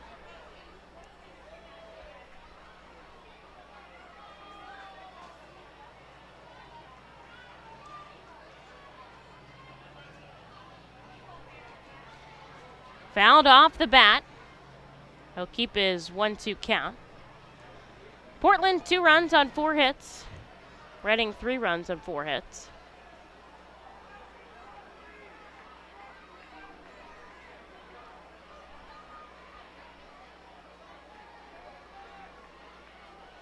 Garcia comes home, he checks his swing, and adamant he doesn't go around from Treziak up the first base line. Makes the count 2-2. Will Dalton is struck out twice. Now both of those were at the hands of Adam Leverett. So his first time seeing Garcia, our first time seeing him in the series, I think. Let me just roll back. No, it is our first time. And now there's an argument here between the umpire and Chad Epperson. They said he didn't go around here, so I don't know what the umpire is a little bit more aggressive than Epi is. Could just be because it's loud at the park and they're loudly talking to each other. And whatever it is, they agree on it.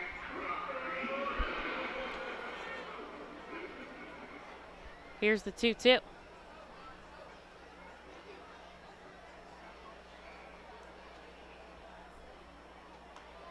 Slow roller off the bat into Portland's dugout.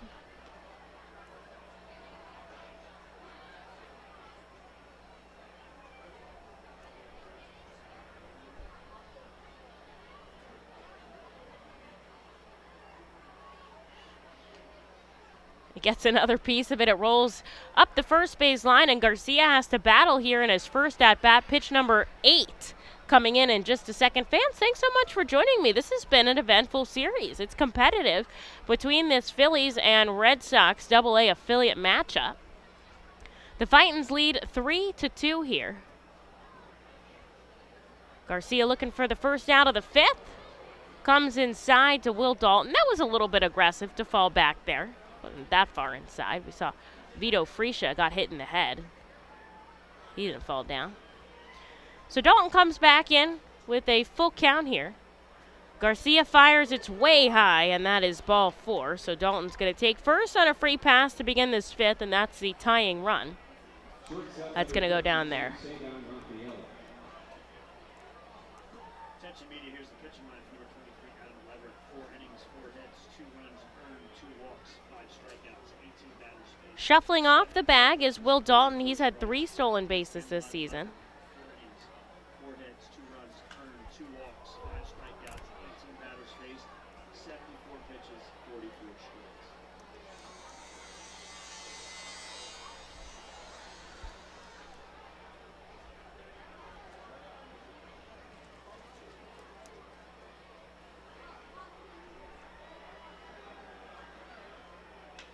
Chopper off the bat. Guzman is just going to make the play over at first. It was too slow to turn 2. But they get the out at first, and there's one here. As Christian Koss comes up to bat, Will Dalton is on second. Tying run inching closer to the plate.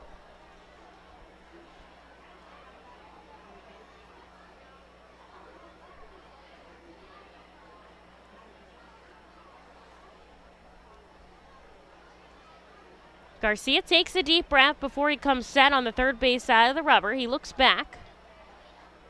And now he comes home in the dirt. Good block by Logan to keep it in front of him.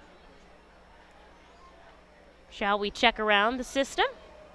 Phillies and Nats are tied 1 apiece. Another extra inning game. What did we miss? Lane Thomas driving home Juan Soto. Yairo Munoz had the home run for the Phillies that made it 1-1. Rhys Hoskins is up. Matt Vierling gets to start on second base as that inherited runner. Nobody out, so they're just getting started as Koss takes it foul. Phillies looking to sweep that series.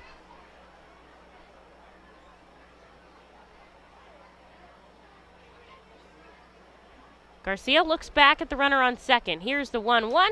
Foul again. Lehigh Valley leads Buffalo 2-1. Scott Kingery with 2 RBIs to his name at the end of the 4th. Jersey Shore trails Aberdeen 6-0. Aberdeen already secured a playoff spot. They ran away with the league leading for the first half. It's already been done. Nobody can catch them. Clearly, they're the best team in that league so far. Garcia looks home, looks back. Here's the 1-2. It's in the dirt. O'Hoppe keeps it in front of him. He chases after it. Clearwater leads Palm Beach 5-4. Kendall Simmons, a home run. Jamari Baylor, a grand slam. All right, that's fun. And that game's in the top of the 7th.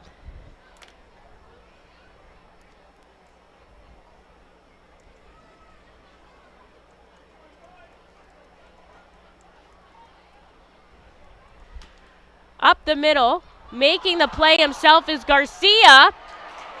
Fires it to first and they get him. Those PFPs coming in handy here. They practice them right before the game. Garcia stops it in the air, falls to the ground, and he calmly makes the play over to first. There's 2. Will Dalton sneakily moving to third. And here is the designated hitter, Pedro Castellanos.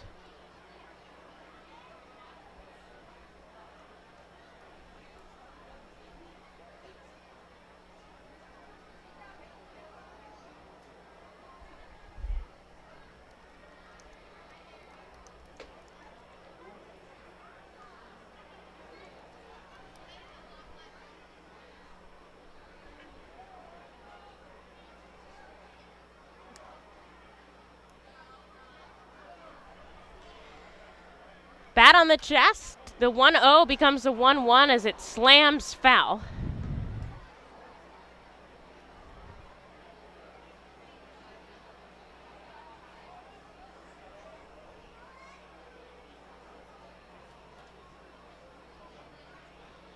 Castellanos with an open stance here. Garcia's got the tying run on third, but he gets a big swinging strike. And now the count 1-2.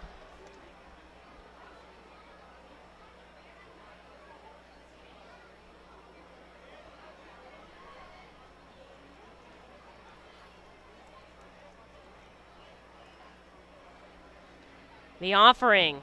Castellanos stays alive, bumping it back into the net behind home plate.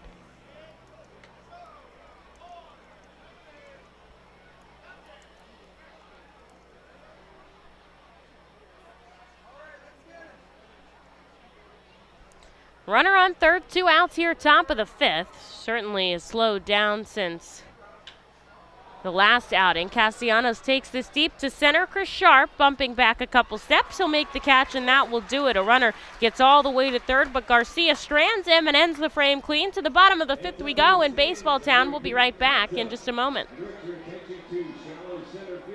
The award-winning White Star Reading Tours and Hospital Travel Tower Centers Health offers the Character Pool Our Party Phils fan provides an road trip unforgettable again night this out with season. family and friends. It's your chance to hit the Enjoy a road with baseball other game Our while Phils swimming in fans. the See an Our 87 Phils degree road game, heated meet pool with an Our directly Phils behind player, the and right see field 2 home run Philadelphia Phillies Plus, road 2.5 games. hours of all you The can eat White Star buffet, Our Phils and fan photos road and trip autographs visits with the Erie crazy and hot dog Pittsburgh. vendor, and the Thursday, Fightin' July Phil's mascot 28th through band. Sunday, July Regular 31st. season tickets are You see the Our $31 Phils at Erie, per person meet with for an Our groups of Phils 20 player or or more. coach, then head Give to us a call Pittsburgh today for a at tour of the city, including the incline, 610-370-BALL. and a ride on the Yankee Clipper riverboat.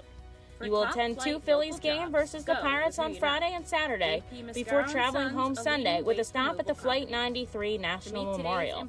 Visit the customer service booth for more info on the White Star Our Phils fan road trip to Erie and Pittsburgh. Space is very limited. Sign up today. Nursing home neglect is a serious problem. If you or a loved one has suffered from bed sores obtained in a nursing home or a fall down in a nursing home resulting in a fracture, our friends at Sports Bulletin can help. Call the attorneys at Sports Bulletin for a free consultation. Or apply Their phone number online is at 1-800-JUSTICE. That's 1-800-587-8423. Highline Merchandising, formerly Textiles, Once again, is call your local small 1-800-JUSTICE business today. company that Sports provides Bulletin is a proud screen sponsor printing, of the design, Fightin' and Phils. merchandising services for local, national, and international businesses, bands, shows, and festivals, including 7-time Emmy Award-winning show Schitt's Creek and Unsolved Mysteries. Visit our website at highlinemerchandising.com.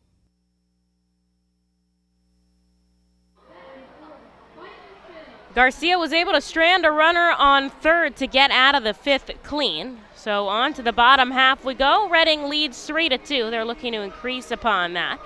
They'll send Jack Conley, Ollie Castillo, and Logan O'Hoppe, the heart of their order, up to bat here. And Conley takes a first pitch strike. Brett Kennedy still out on the mound, 63 pitches under his belt here. He's allowed 3 runs on 4 hits.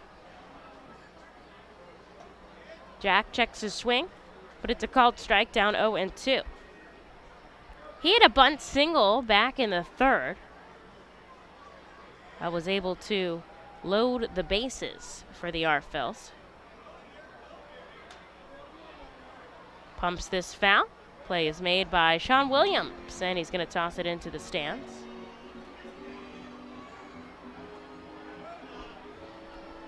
Jack keeps his 0-2 count.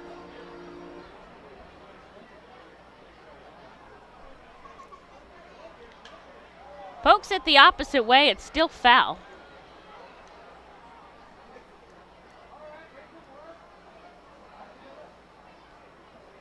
Solid amount of Red Sox fans here in the crowd. I think they're more Portland fans, Portland Sea Dog fans than Red Sox fans, to be fair. Here's the 0-2 to Jack. This is above the letters. He holds off.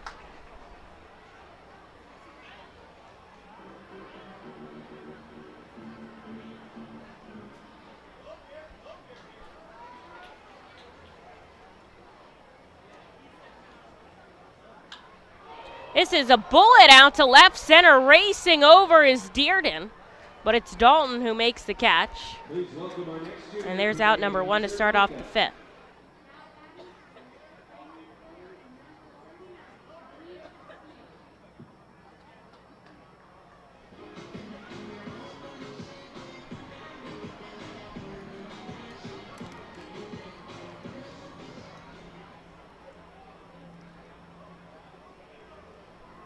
Here's Ollie Castillo with 1 away. Castillo chases the ball downstairs, 0-1.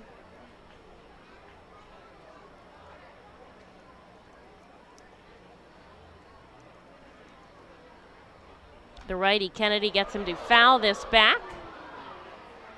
Off the rod that holds the netting in place, and he's got both of the batters he's seen down 0-2. Castillo walked and grounded into a double play.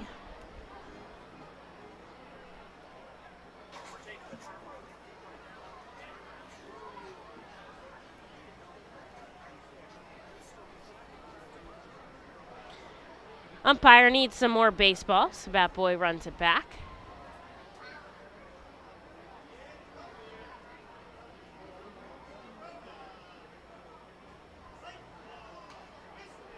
Castillo gets a piece of it to stay alive.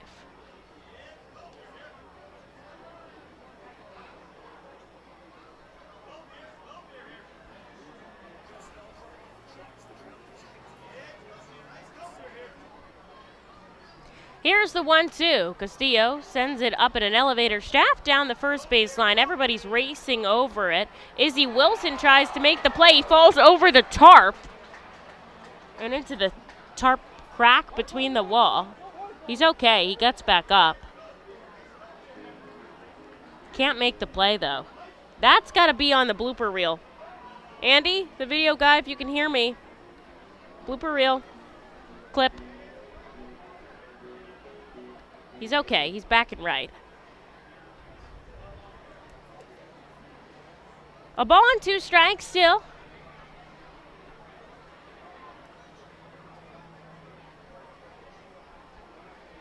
Nobody on for the Fightin' Phils. Just 1 away. Castillo just behind these pitches from Kennedy, but he's working him up in his count. They're going to have to. Well, they've got some milling around in the bullpen. There's a guy, they look like they're doing the YMCA out there. A slow roller to short, Rafaela on the run. A heartbeat in front of Castillo is out number 2. A lot of stretching. Nobody throwing.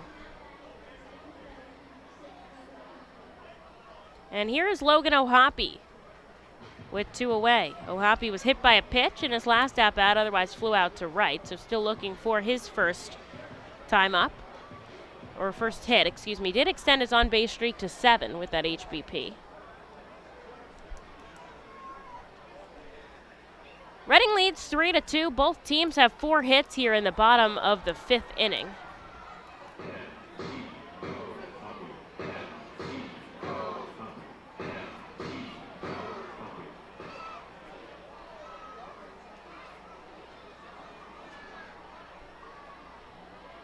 Here's the 0-1. Outside, a ball and a strike.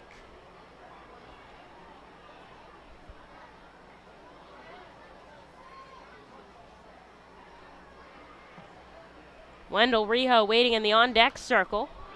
This is sent foul on the roof for strike 2.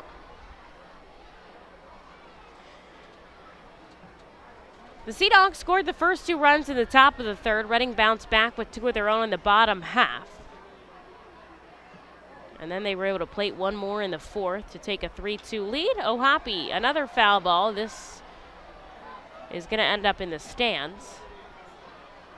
Wilson gives chase again to the R-Phil's bullpen, gives a couple of knuckle bumps out there, and he heads back to right.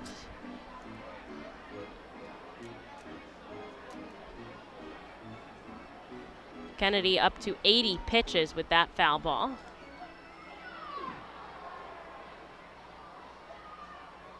O'Hoppe swirls the bat over his right shoulder, a wide stance. Here's the 1-2. A ball down and away, 2-2. 2 outs on the board.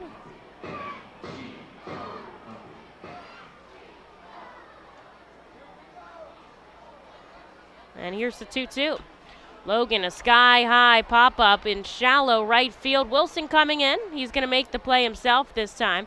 And a 1-2-3 frame. Down go the Fightin Phils as we head into the 6th inning. Reading leads 3-2.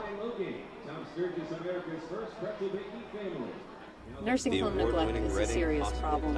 If you or a loved one has suffered from bed sores or pain in a nursing home or a fall down in a nursing home resulting in a fracture, our friends at Swartz Fellowship can help. Call the attorneys at Swartz Fellowship for a free consultation.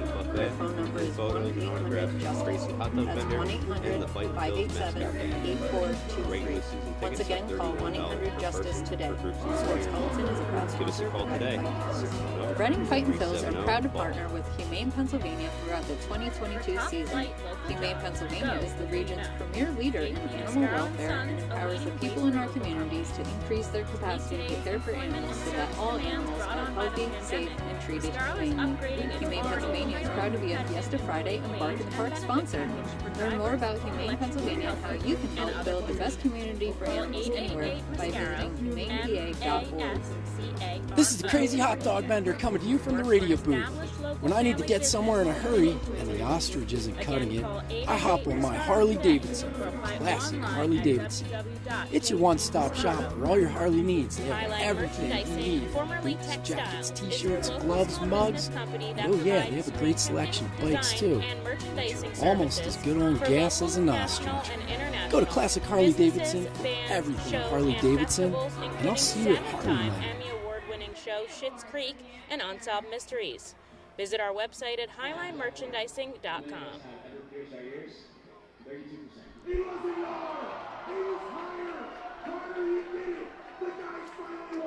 Here's your pretzels, here's your tickets.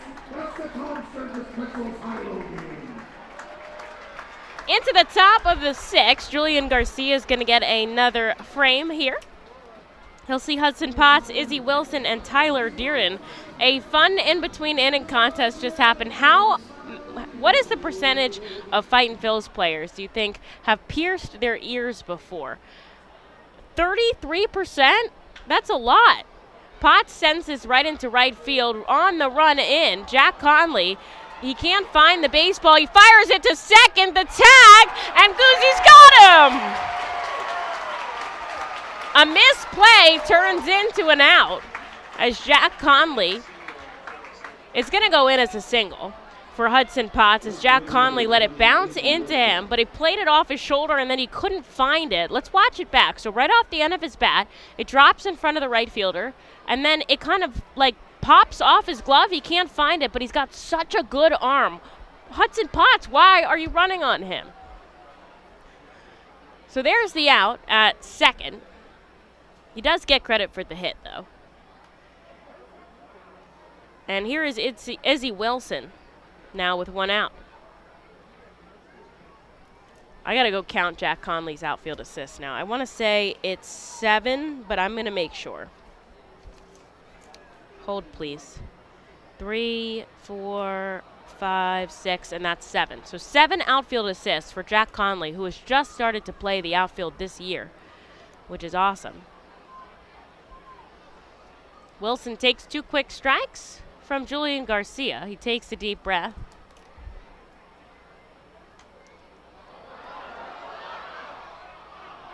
Fouls one back into the stands.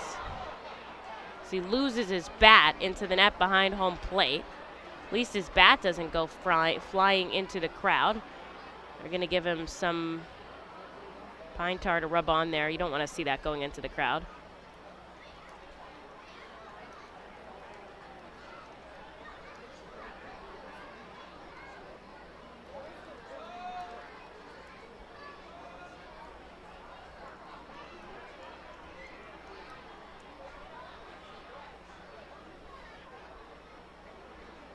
This is in the dirt, a ball and 2 strikes. Reading leads 3 runs on 2 hits at the top of the 6th inning, merging into the back part of this ball game as the sun begins to set here at the ballpark. 8:40 sunset, but it won't be dark until about 9. And a punch out to Izzy Wilson puts 2 on the board here quickly for Garcia. And now Tyler Dearden is up. He's 0 for 2 today.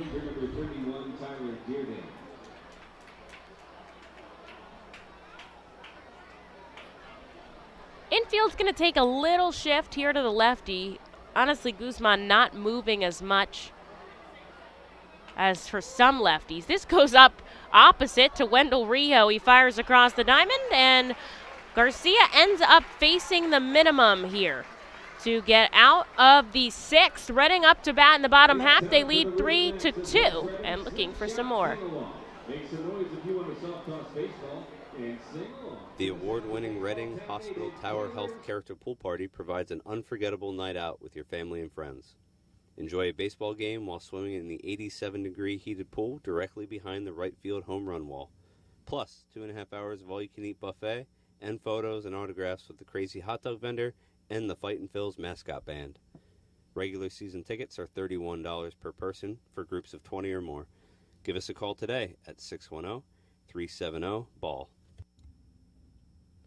For top flight local jobs, go with who you know. J.P. Mascaro & Sons, a leading waste removal company. To meet today's employment and service demands brought on by the pandemic, Mascaro is upgrading its already highly competitive employee wage and benefit package for drivers, collection crew helpers, and other positions.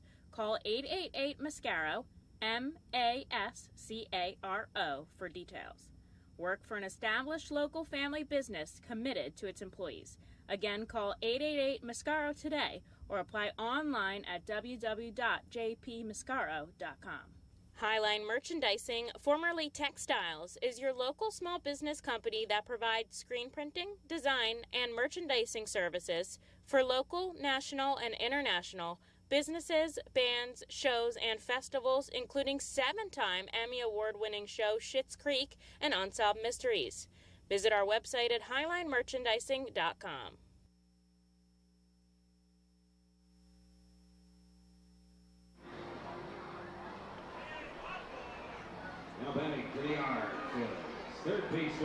Wendell Rio set to lead us off here in the bottom of the 6th inning. Then Kevin Vicuna and Jonathan Guzman also due up. Your Fightin' Phils lead the Portland Sea Dogs 3-2. Hoping for perhaps some insurance runs here as the Sea Dogs make a call to the bullpen. After 5 innings of work, Brett Kennedy's day is done as Rio takes a first pitch strike. Or is that still you, Brett?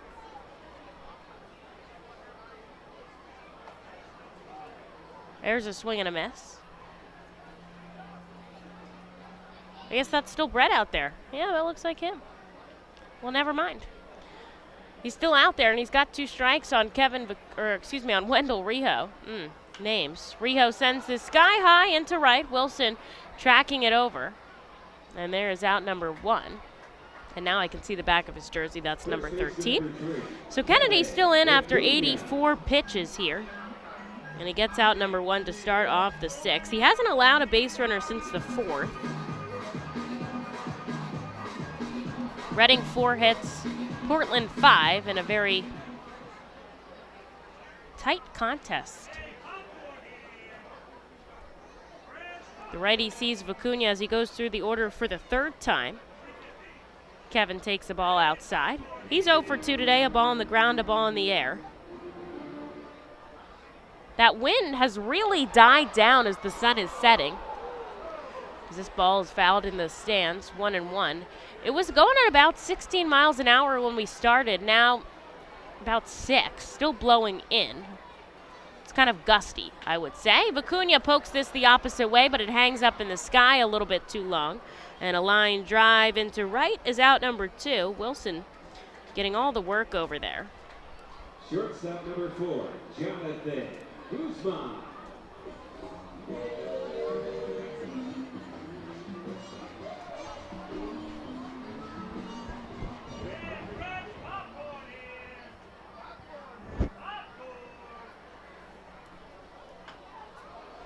This is slow rolling up the third baseline, and it just trickles foul.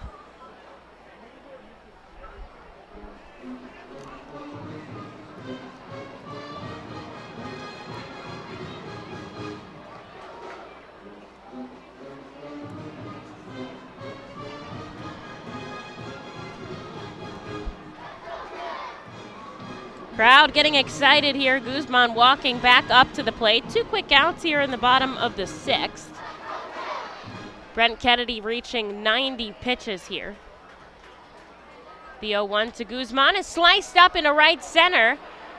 And it drops in for a base hit.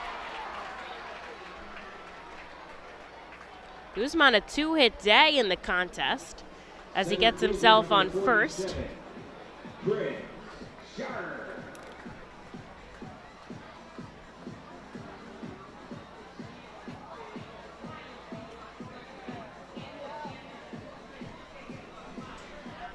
Chris Sharp, who's been on twice today, a walk and a single, will come up with a runner on and 2 outs. Bottom of the lineup has been working it. That's where all 3 of the runs have come from. Guzman shuffles off first. Sharp fouls this back. A good catch is made by a fan. There's strike 1.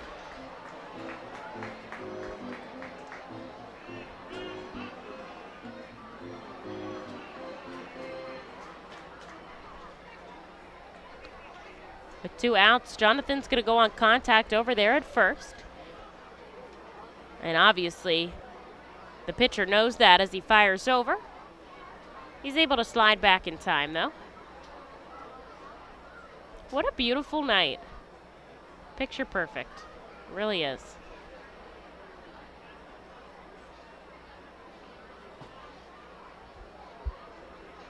Runner going. Here's the 0-1 to Sharp. The throw from Marrero is up the line, and they get him. These catchers have been spewing bullets out of their arms today with the caught stealings as Reading goes down in order. That will do it in the 6th.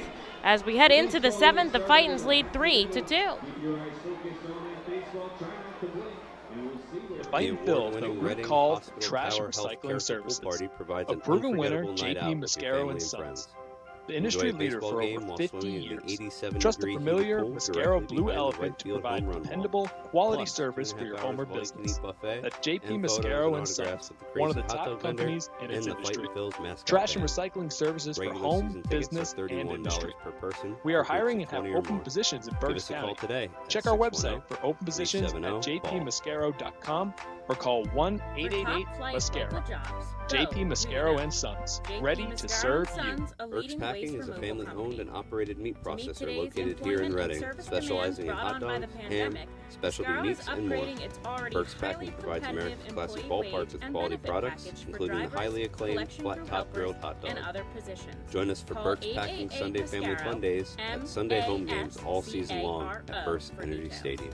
Lidl is a normal grocery store with aisles and shelves and high-quality groceries, but only Lidl has really low prices, like so low they're too good to be true.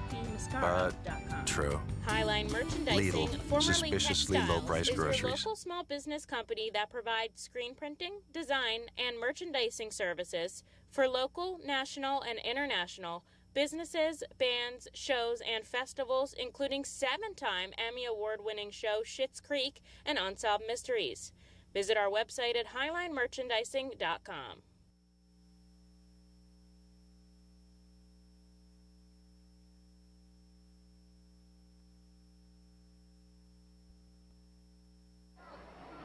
Julian Garcia is going to start us off here in the top of the 7th inning. They're going to give him a 3rd frame. He's allowed just 1 hit, 1 walk, and struck out a batter on 28 pitches. As he gets a called strike and then a pitch inside to Nick Sogard. It'll be Sogard, Morera, and Dalton, 8, 9, and 1 in the order. Garcia fires inside to the lefty batter, 2-1. I don't think so. Okay, so only one other time has he gone a full 3 frames. That was back on May 17th. Typically he does 2, but depending on his pitch count, whatever manager Sean Williams decides. 3 balls and 1 strike. Nobody warming up for the Fightin' Phils right now. Ball 4 below the knees, and that will walk Sogard down to first to start off this frame. Garcia started off each frame with a runner on and hasn't allowed them to score. So that's something. Here's Eli Marrero, who's 0 for 1 with a walk.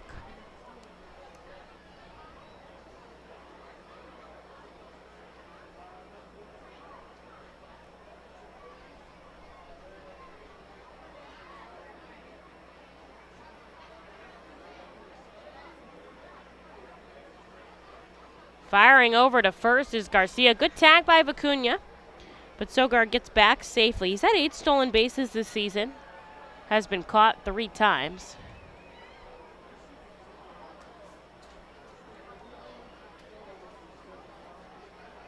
Righty looks down. Runner going.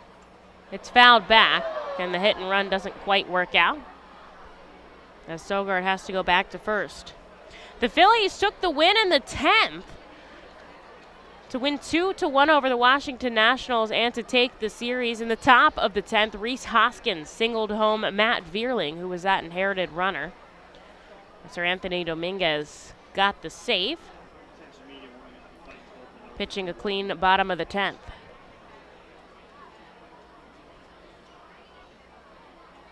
Here's Garcia with the 0-1 inside, 1-1, and now somebody's up and moving in the Phils bullpen.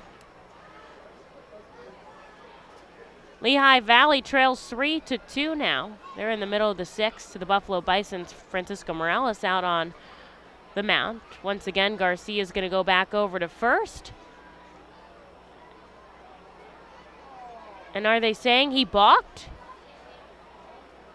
He had 2 step-offs. And now Sean and somebody in the dugout is arguing with Garcia. O'Hoppy's going to come out and tell him to step back. And Garcia is, for lack of a better word, pissed off. I thought that was step off 1. Or step off 2. He had step off 1.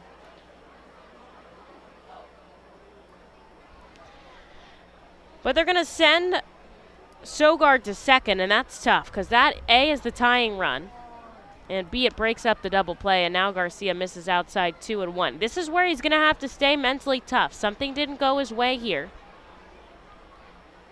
and he's going to have to be tough here.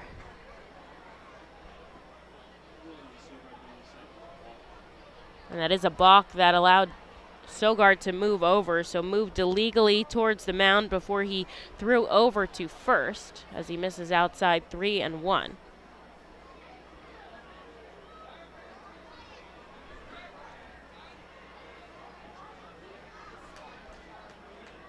Looks like Austin Ross down in the Phils bullpen getting ready. Garcia hits the end of the strike zone.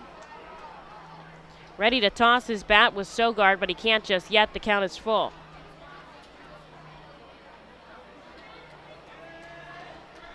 Looking for the first out here in the top of the 7th. The Phils lead by just 1 run. Here's the payoff pitch, and it's fouled back. We'll go again. That was pitch number 6 of the at-bat. Thank you, safety Ed.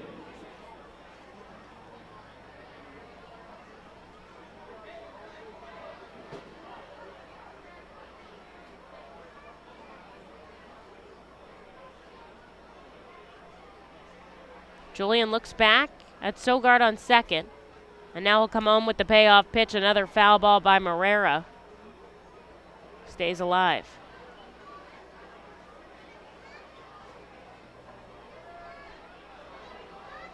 Guzman's keeping close eyes on Sogard. Certainly not allowing him to take too far off. It does leave the left side of the infield a little bit open. Here's the payoff pitch once more. It's a back foot slider that misses, and Garcia walks back-to-back batters here to put 2 on and nobody out. And we'll see how long Sean gives him here. If he gets Will Dalton or not, and it's going to be not, as the manager is going to come out. The infield coming in, and Austin Ross should be joining us from the bullpen. We'll take a quick break and allow him to warm up. The R-Phils lead 3-2, but Portland's got some traffic on the base paths here in the top of the 7th. The Enersys Power Alley Pub features a 2.5-hour all-you-can-eat buffet, private bar with bartender, 2 rows of seats, barstool seating, and 4 cafe tables. The pub provides your party a private area to enjoy the ball game away from other fans. The Enersys Power Alley Pub may accommodate groups of 40 to 60 people. Enjoy socializing with your group and watch the game with a unique bench. Highline Merchandising, formerly Textiles, is your local small business company that provides screen printing, design, and merchandising services for local, national, and international businesses, bands, shows, and festivals, including 7-time Emmy Award-winning show Schitt's Creek and Unsolved Mysteries. Visit our website at highlinemerchandising.com. Celebrate the history of our national pastime at the National Baseball Hall of Fame and Museum in Cooperstown. See priceless treasures that will bring your baseball memories to life. Connect with events that have shaped and changed the game and are our story share. Plan your family visit today at baseballhall.org. See you in Cooperstown, where the journey becomes legend. And merchandising services for local, national, and international businesses.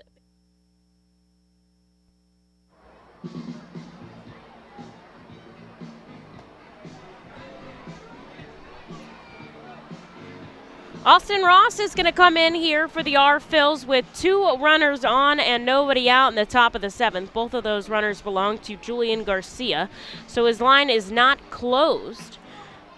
Ross will see Will Dalton, Cedon Rafaela, and Christian Koss, the top of the Portland Sea Dogs order in a close game. Reading leads 3-2 as we merge into the back part of this contest. Late and close. What you call this appearance here by Austin Ross. But he settled in this season nicely. Last summer, he led the R-Phils in wins with 7.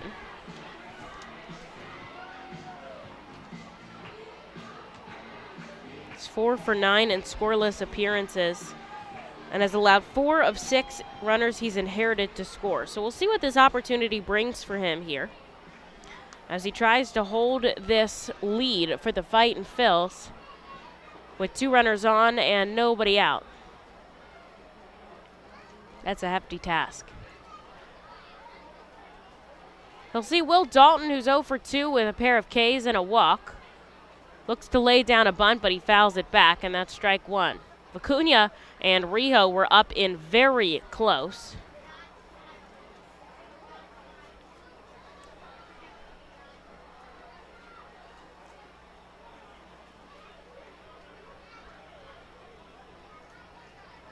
Kevin's going to stay in over at first. Obviously, Rijo has the runner to worry about. Another bunt. It's popped up. Logan O'Hoppe is able to get it in foul territory. And that is a huge out number 1 for Austin Ross. I mean, that was a great play by the catcher. Both of these backstops have been putting in the work for either team today. Seen it all, I feel like, in this game.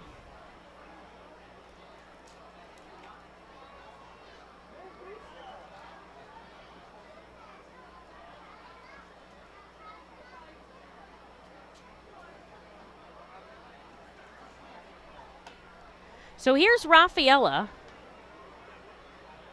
who's 1 for 3. He takes a first pitch ball down and away. That's Sogard on second, Marrero on first.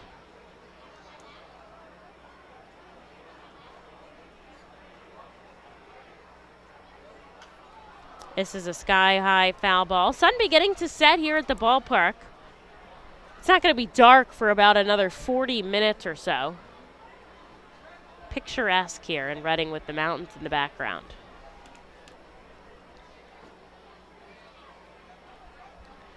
Ross has the baseball in his right hand back behind his waist. Now he comes set, glove at the chest. Looks back at second, kicks his left leg and comes home, and this is sent deep out to left. Castillo on the run at the warning track. He makes the grab and fires it in so quick that the runners stay put. Castillo is working it out in left field. That's the second time that a ball has been crushed deep and he's made the catch. A game of inches. And here is Christian Koss with two away, and Austin Ross has done an absolutely stellar job here, working with two inherited runners.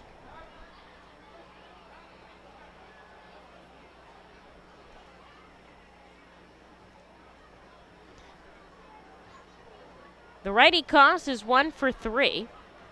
Fouls back the first pitch he sees. Portland 2 runs on 5 hits. Reading 3 runs on 5 hits. We've been that way since the 4th inning.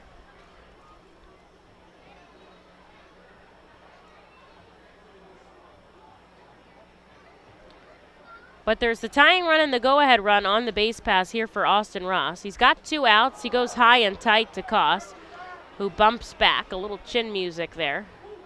But he's okay. And he'll step back in with a 1-1 count.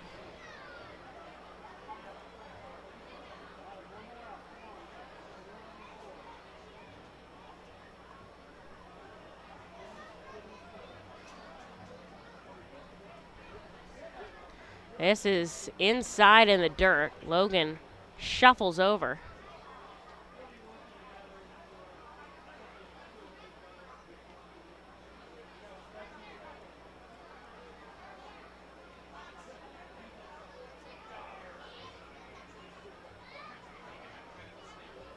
Fightin's lead by just 1 here, top of the 7th in Baseball Town. 2 on, 2 out. Ross gets a swinging and a miss on a fastball, 92 miles an hour on the radar gun, and now the count is even 2-2.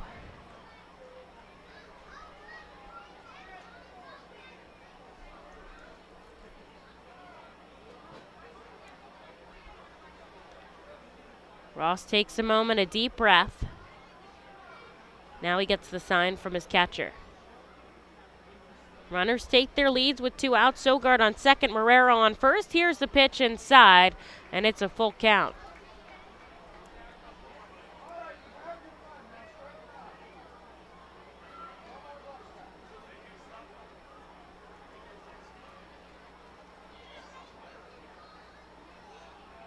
Bat on his shoulder. Here's the 2-2 with runners going. Excuse me, the 3-2, and that was ball 4. So even though runners were going, he's going to take his base. All walks have loaded the bases here, 2 by Garcia, and now Ross walks Koss. And here is the cleanup hitter, Pedro Castellanos, with the bases loaded and 2 away. This goes one of 2 ways.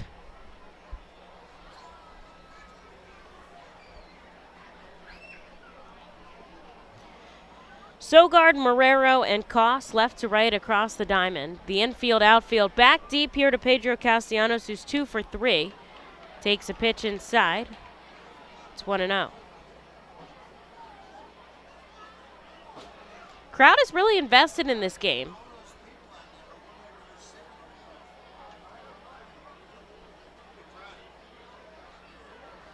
Castellanos brings his bat down to his chest. And he takes a foul ball back 1-1. So we talked about this yesterday. So he sets up with the bat on his shoulder. And then when Ross comes set, he kind of loads with the bat at his chest. And that's where he's getting his power from in his core. Here's the 1-1.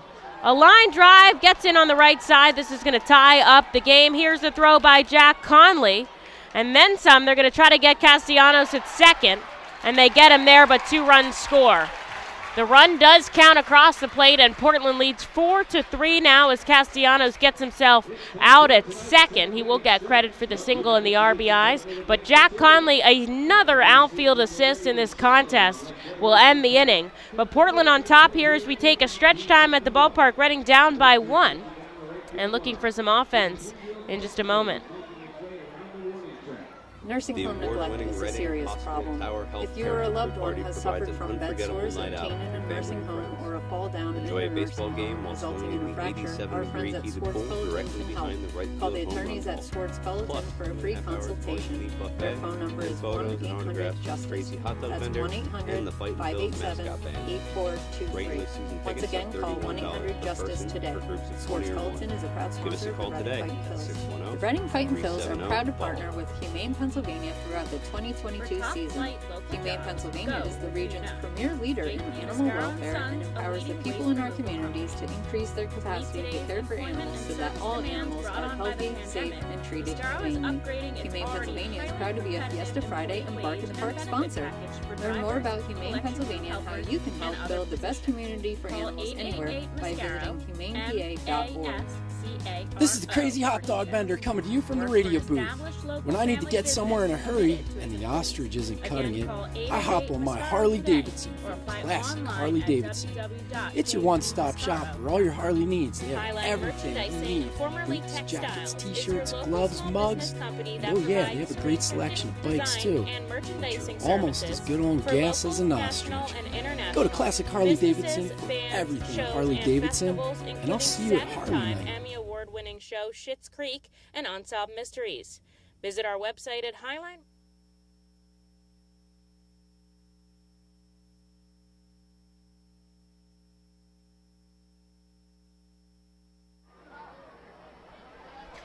What an interesting contest this has been.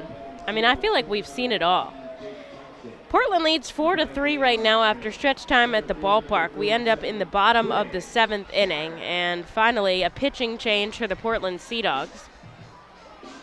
As Brent Kennedy's day is done after 6 innings, 5 hits, 3 runs, all of them earned, 3 walks on a total of 92 pitches. Chris Sharp's going to start it off for us. He was batting when Jonathan Guzman was caught stealing.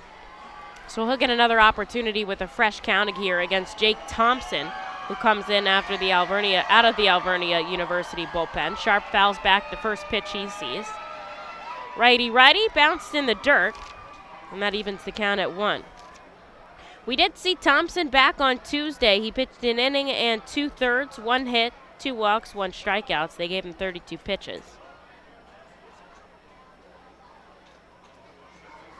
The Sea Dogs were able to take the lead off the bat of Pedro Castellanos.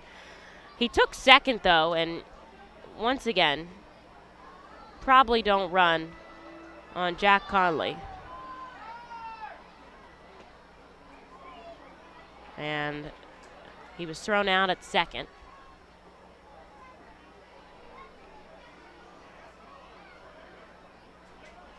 And so now Reading is down by 1 run in the bottom half. 2 balls and 2 strikes to Chris Sharp.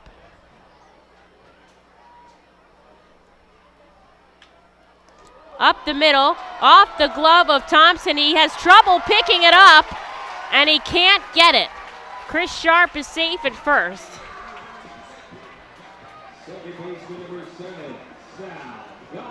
And here is Salgazzo with a runner on. Watch it back. So he deflects it out of the sky, which is good. And then he has time to pick it up, but he's rushing. He's rushing, and he can't get the ball in his hand. And we've seen that a couple times today. This is...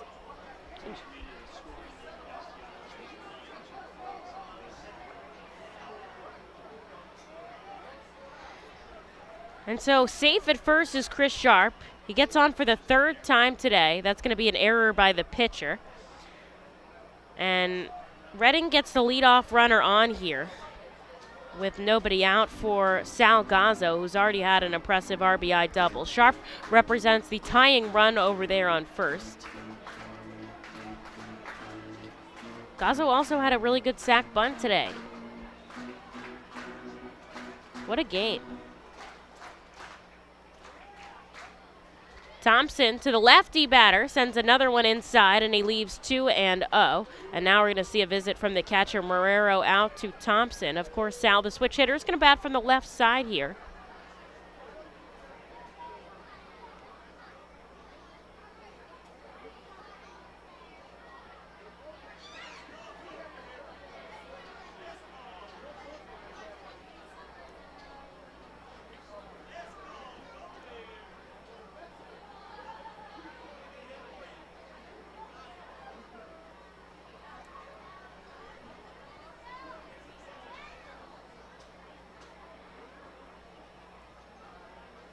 Runner on first. Nobody out. Here's a 2-0. Gazzo tied up on the inside, 2-1.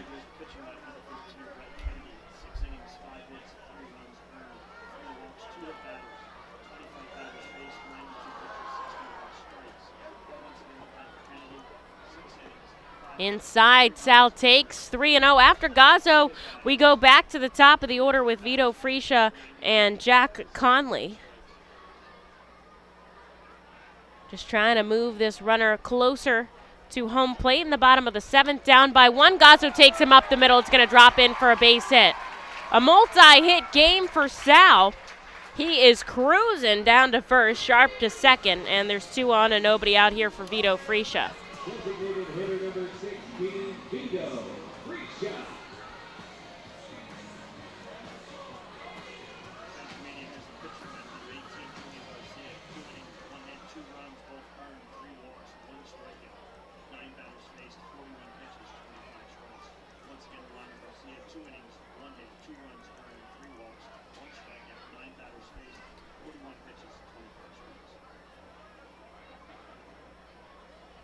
Glove at the waist, outside to Vito Fresia, and Thompson starts him off with the ball, and suddenly there's a lot of movement going on in Portland's bullpen. Reading has somebody warming up in their own.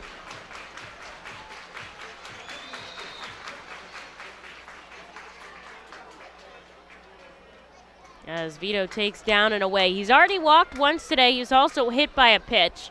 All of his previous at-bats, though, were against Kennedy, the first time he's seeing Thompson today.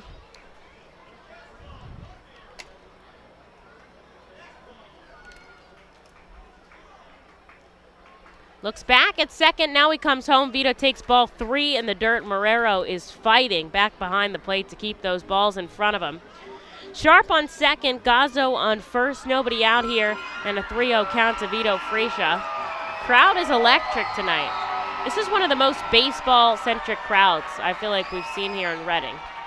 But they've also seen a lot of fun stuff on the field. Fireworks on and off in Baseball Town, that's what we say. Here's the 3-0, and it hits the outside corner, 3-1. Kind of knew Fresia was going to take that.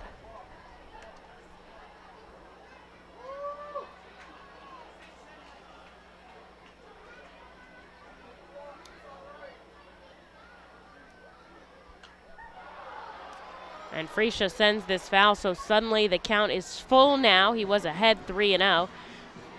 But it's full with 2 runners on. An opportunity here for the Fightin' Phils. They're down 4-3 in the bottom of the 7th.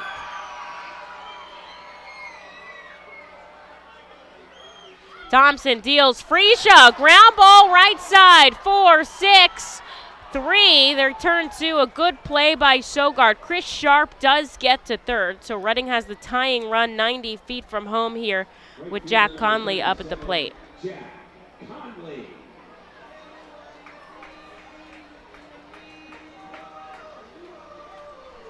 Very back and forth contest. Portland took an early lead. Reading tied it up. Then they took the lead. Now Portland's on top after scoring 2 in the top of the 7th.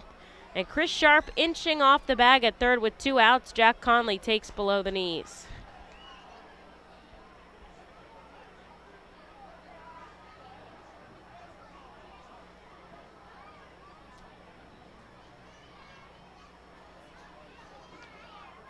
This is one of the longer contests that we've seen this series as Jack takes a called strike. We've had 209, 210, 217. Well, we just reached 210 right now. Not complaining. This is a great game. Conley in the righty batter's box.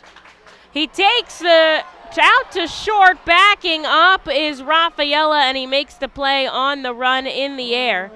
Thought that was going to go over his head and drop in, but it just doesn't work out for the Fightin' Phils. They strand a runner on third, and they trail 4-3 as we go into the top of the 8th in Baseball Town. Gear up for Fightin' Phils season.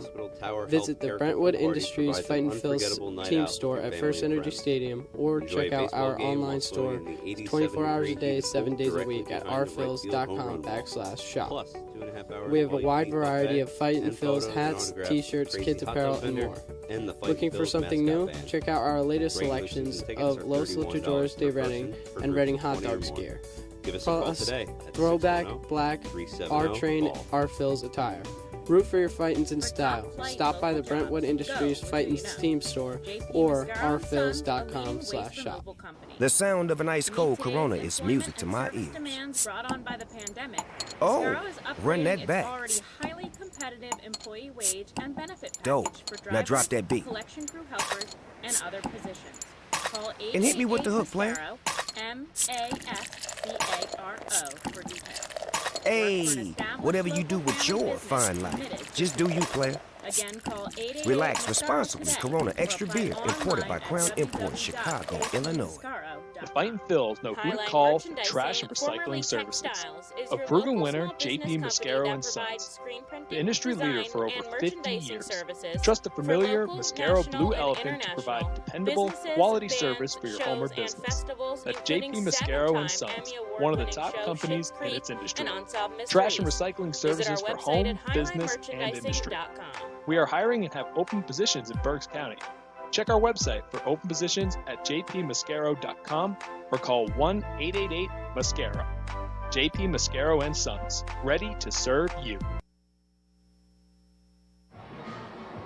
Reading had an opportunity to tie it up in the bottom of the 7th, but they couldn't bring Chris Sharp home from third, so Portland keeps their 4-3 lead as we head into the top of the 8th inning.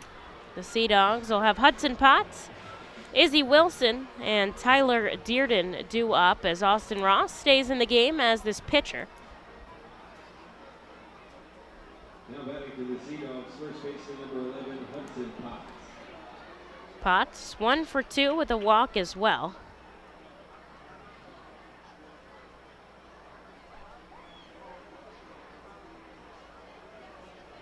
Righty-righty matchup. Ball 1. Baseball under the lights here in Reading. A beautiful night. That wind has died down. It's hanging. That flag in center is just hanging by the pole. The ball comes in 2-0. So we know the Phillies took the win in the 10th, 2-1 off the bat of Reese Hoskins. Well, let's check around our other affiliates. Buffalo leads 3-2. They're in the bottom of the 7th. Johan Camargo in rehab in Lehigh Valley. He's up to bat. Jersey Shore still trails 6-0 to Aberdeen. They're in the top of the 8th. And Clearwater won their contest 5-4 thanks to a grand slam by Jamari Baylor. 3-0 on 4 pitches. Austin Ross sends a runner down to first. And Hudson Potts is going to start it off with a walk. The Sea Dogs have started off each frame with a base runner.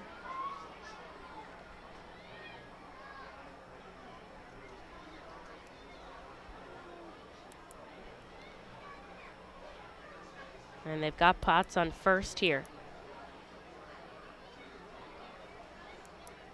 Ross deals upstairs. 5 balls in a row here. Got to settle in.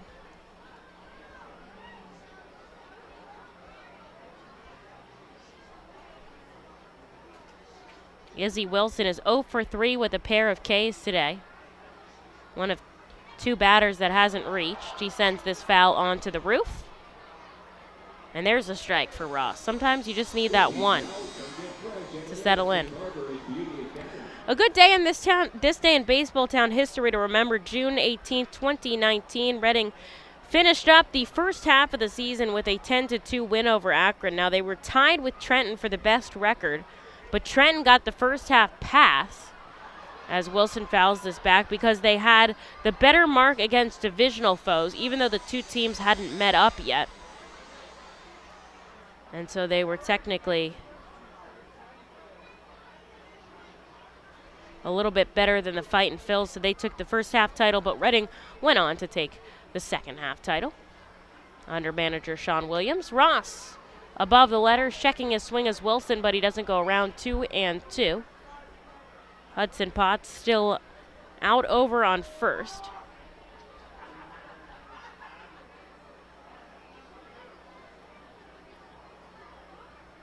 And there's a big swing and a miss. Ross goes off speed, and he picks up a strikeout here. Wilson has taken the K 3 times today. And here is Tyler Dearden, who's also 0 for 3. 2 ground balls and a strike. A ground ball would be great. How great would a ground ball be right now? Shuffling off the bag is Hudson Potts. Kevin Vicuna is keeping him on over at first. Everybody else back deep. Runner going. Swing and a miss, and it falls in front of O'Hoppe. And taking second is Hudson Potts on a stolen base. And that ruins the double play and gets a runner closer to home here. It was a strike to Tyler Dearden, so that does work in the favor of Austin Ross.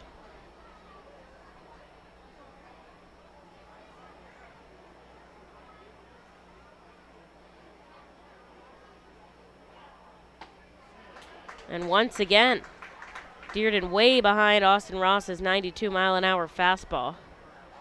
And he's down 0-2. Both teams having 6 hits. Portland has 4 runs, Reading 3. The Sea Dogs have made an error in the field, though. That was their pitcher, Jake Thompson. Outside goes Ross, 1-2.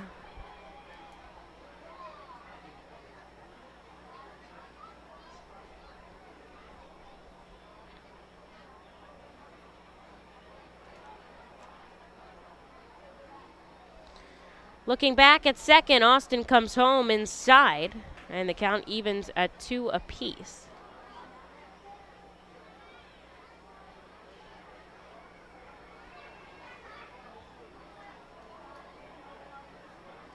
Portland started off with 2 runs in the top of the third. Reading tacked 2 of their own to tie it up in the bottom half, and then they plated 1 in the fourth to take a lead. Ross hits right at the knees. O'Hoppe with a good frame, but they don't get the call they're looking for, and now the count is full. The Sea Dogs put 2 more on in the top of the 7th, and although our Phils tried to come back, they just couldn't put a run on the board. And so they trail 4-3 here in the top of the 8th. 1 out here. Here's the payoff pitch, and this is drilled down the right field line, but it's foul. About a foot over, and that would have been very damaging.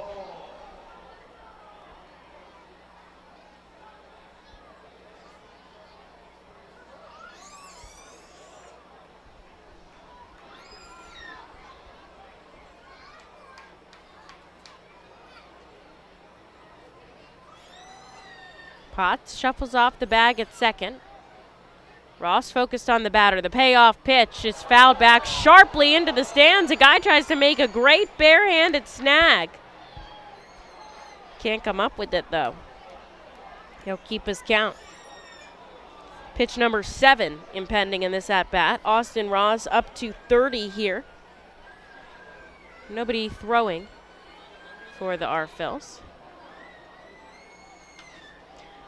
Chop to first. Kevin Vicuna is going to throw it to Ross, and he tries to step on the bag first. What is that signal by the umpire?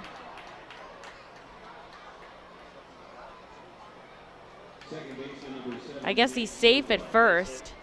I've never seen that. What is this? It's like a flipper motion? I guess they're saying his feet touched first.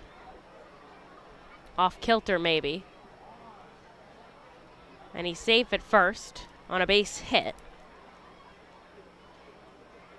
It was a good play by Vicuna. I mean, it was just unfortunate. And now we're going to see a visit from the pitching coach, Matt Hockenberry. All the way to third went Hudson Potts, and suddenly the Phils in a jam here with runners on the corners. And just one out, though the runner on first does set up a double play. It's Nick Sogard over at first, or excuse me, up at the plate. And Bubby Rossman is throwing out in the bullpen now.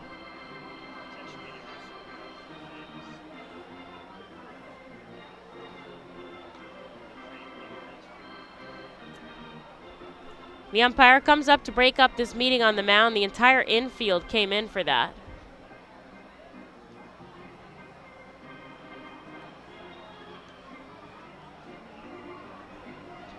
Pitching coach Matt Hockenberry back in the dugout here. Potts on third, Dearden on first.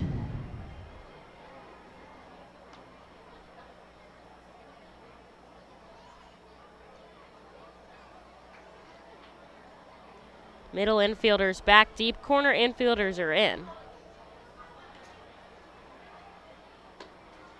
And Ross goes high to Nick Sogard.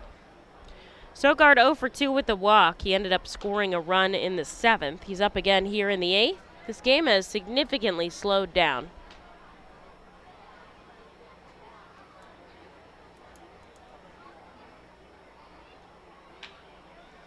Ground ball up the first baseline. It's foul. Kevin Vicuna dove for it. Doesn't make a difference as it trickles into the bullpen. And the count evens 1-1.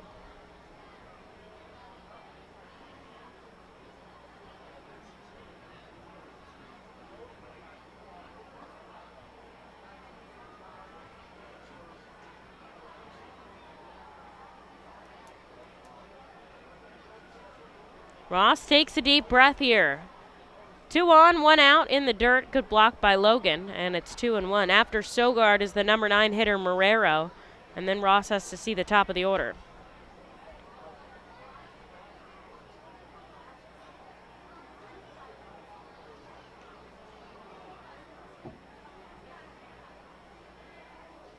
Ball behind his back. Now it's up at the chest.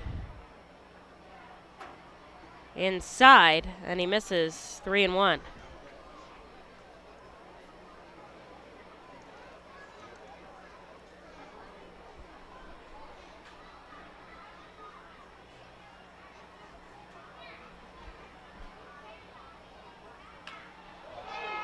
Ground ball gets in on the right side. This is going to plate a run. And Portland now leads 5-3 on an RBI single by Nick Sogard. And the inning continues for the Sea Dogs as Eli Marrero comes up with 2 on and just 1 out.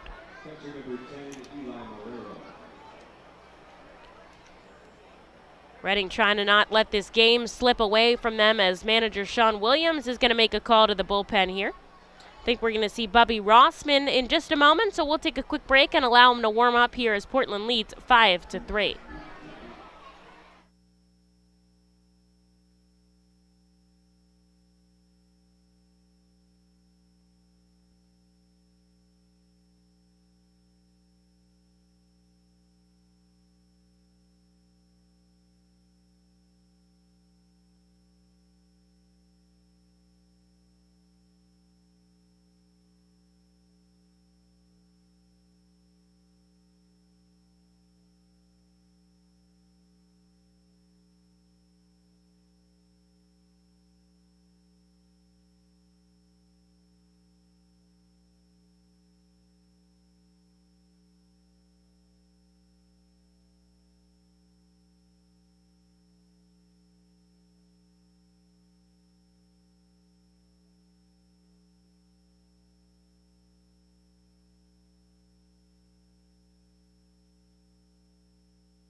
Stuck in the top of the 8th inning here at America's Classic Ballpark. Bubby Rossman is going to come out here and try to get us out of the 8th inning.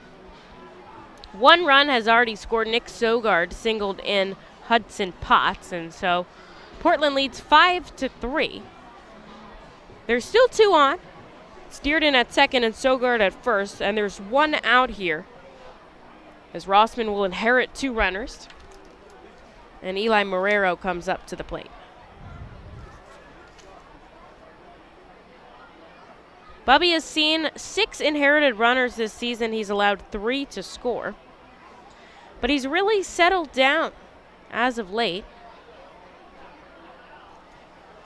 He's been opening a lot of games for the Fightin' Phils. He's opened 5 games this summer, getting the spot start out of the bullpen.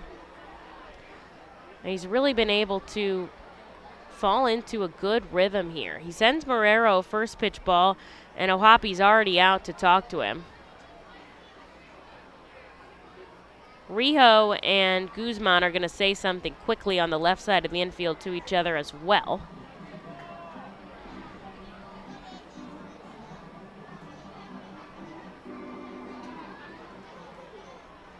Logan's already back behind the plate. As the lefty Marrero steps in, a ground ball could get out of this frame real quick.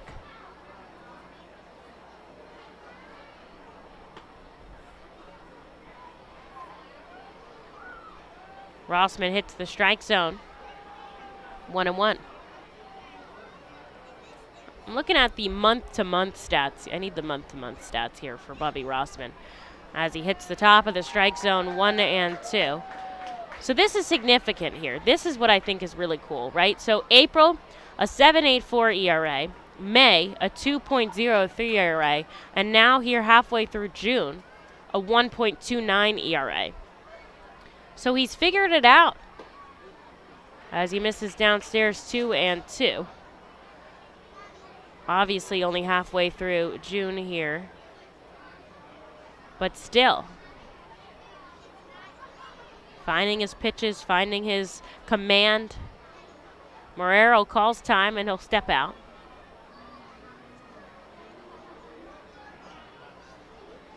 He's thrown 30 2/3 innings of work here. He's made 20 appearances, as I said before, 5 starts.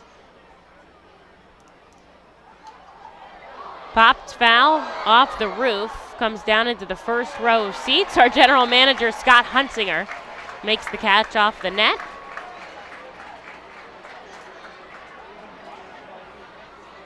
And the count stays 2-2. Portland 5 runs on 8 hits. Reading 3 runs on 6 hits.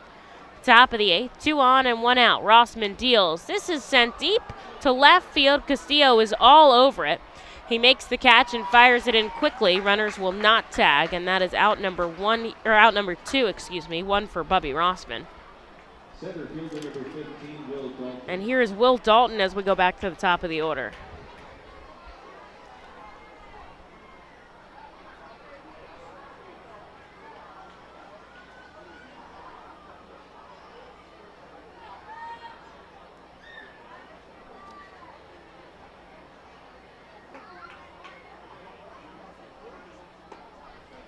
First pitch in for a strike. Rossman dealing here 97 miles per hour with his fastball. He's got 2 on and 2 out now. The infield outfield playing straight up.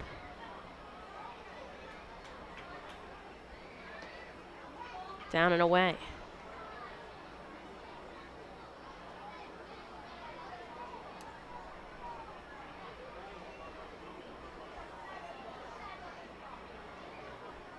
Fireworks post-game here at the ballpark, one of 33 fireworks shows this season. We'll be home 4th of July, 1st and 2nd and 3rd, which is exciting.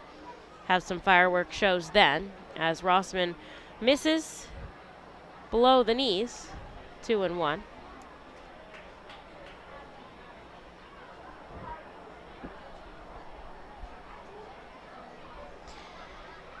Dearden on second, Sogard on first. Rossman bends over, he gets the sign from Ohapi. Here's the 2-1, fouled back, 2-2, a strike away from getting out of this frame and going to the bottom of the 8th inning where the Phils are going to have some work to do, but they'll be at the heart of their order. Castillo, Ohapi, and Rijo are due up.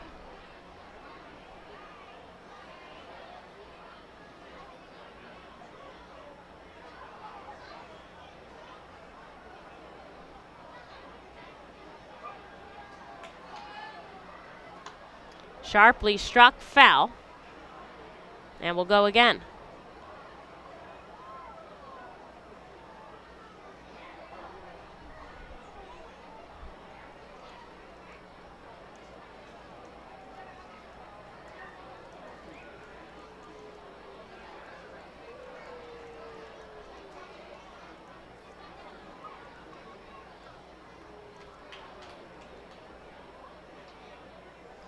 Runners going with 2 outs. This is lined into center field. Tracking it over is Sharp. Here's the throw in. He double grips it, and a run will score at 6-3 Portland.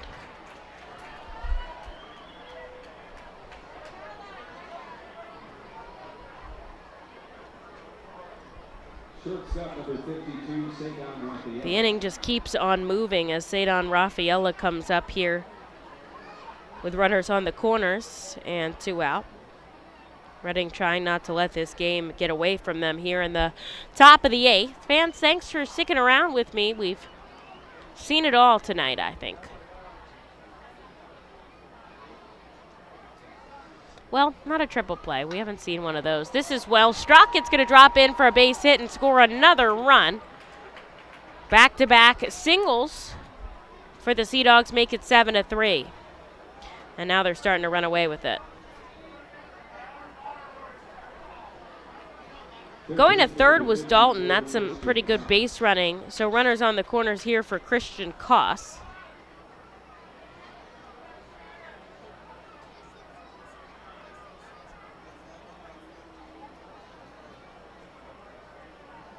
Rossman's going to get a new baseball here.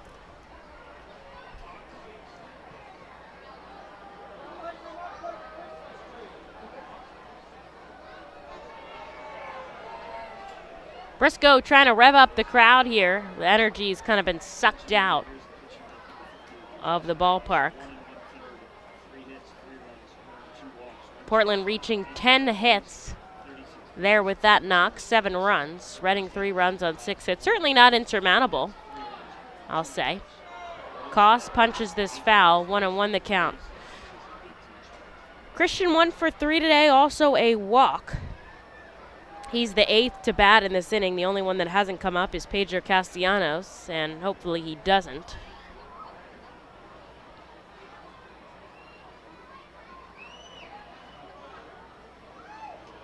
In the dirt, gets by Ohapi. The runner's trying to come home. A throw to Bubby, and sliding in safely is Will Dalton. Much to the dismay of the crowd, Portland leads 8-3 on a wild pitch. Taking second was Rafaela, and the count 2-1 here.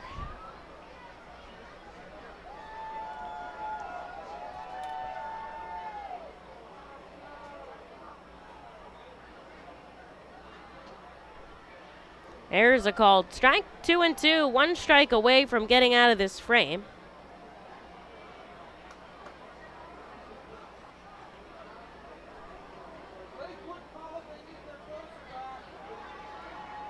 Here's the 2-2. Outside, it's a full count. Runner on second, 2 outs. Portland has plated 4 runs in this frame here. Bubby, glove set at the waist, facing left. Here's the payoff pitch. It's taken up. It's shallow left. Castillo running in, but it's Guzman who makes the catch, tracking back, and that will do it. The inning is finally over here, but the Sea Dogs are able to score 4 runs on 4 hits. They lead 8-3 now. We go to the bottom of the 8th. The Phils have some work to do here. K-Pool The and Spa award-winning offers Reading a variety of Hospital expert Tower services Health for Character both Pool in and Party above provides an ground pools and unforgettable hot night out tubs. with your Provides family and service friends. for pool pavilion Enjoy a at the baseball FirstEnergy game while Stadium swimming and in keep the it clean and 87-degree maintained heated throughout the pool entire directly season. behind the right field Based in home Reading, run wall. Pennsylvania, they've Plus, been family owned and half-hour operated all-you-can-eat for 40 buffet, years. and Turn photos to and K-Pool and autographs Spa with for Crazy the Hot best Tub value Vendor and and professional the Fightin' Phil's mascot band. International Fireworks is the official fireworks provider for the R-Phils. Groups of 20 or more. International Give us Fireworks a call shoots today all at 33 fireworks shows throughout the R-Phil fall. season, including 6 Mega Blast fireworks shows. International Fireworks also provides the pregame fireworks after the national anthem at each game. International Fireworks has a retail store in nearby Douglasville, Pennsylvania, where you can purchase all of your fireworks. Visit fireworksrus.com for more information about the International Fireworks retail store in Douglasville. Thanks again to International Fireworks, the official fireworks provider of the R-Phils. Looking for the place to have the ultimate family fun at the Fightin' Phil's game? Look no further than Capital Blue Cross Funland. Capital Blue Cross Funland features the most exciting games and entertainment at the ballpark, including speed pitch, mini golf, ring toss and peach basket toss, mascot autograph booth, for local, a bounce national, house, and an international incredible giant businesses, inflatable bands, slide. shows, Bring and your festivals, family to all the including fun at their next 7-time R-Phils game Emmy-award-winning at Capital show Blue Schitt's Cross Creek Funland. and Unsolved Mysteries. Visit our website at highlinemerchandising.com.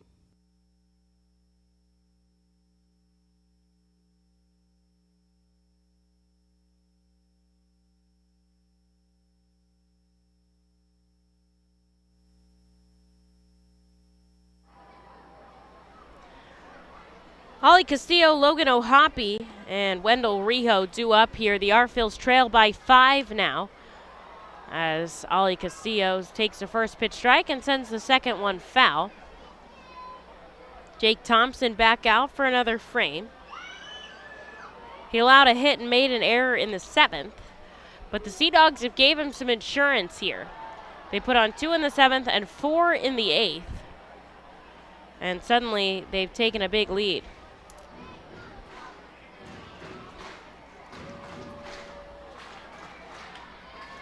Slow roller. It's going to get in on the right side, and Ollie Castillo starts this rally with a base hit.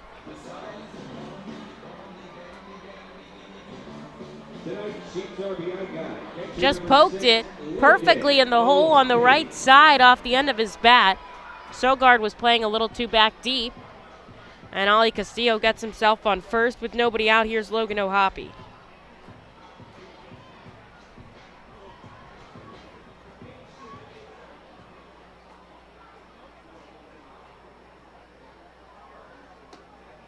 Logan takes the ball upstairs, 1-0. Portland does have somebody warming up in their bullpen here. Thompson up to 24 pitches right now.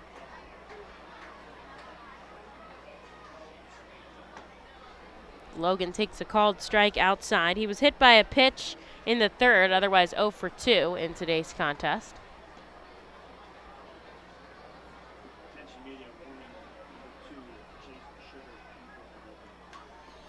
Logan punches it foul, down 0-2.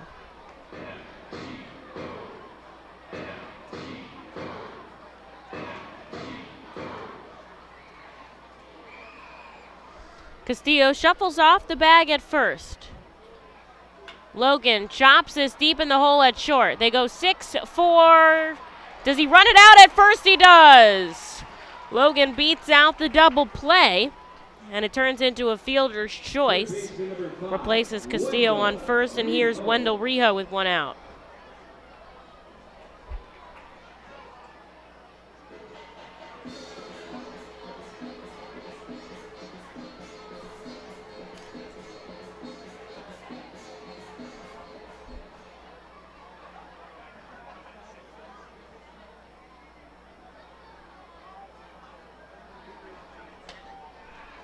Wendell 0 for 3 today, all 3 balls well struck in the air.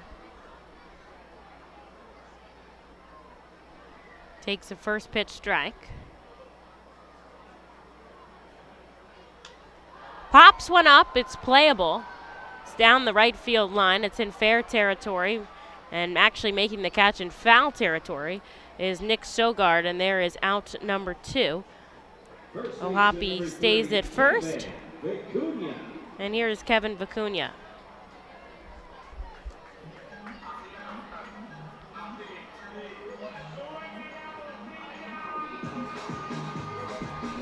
Vicuna 0 for 3 today.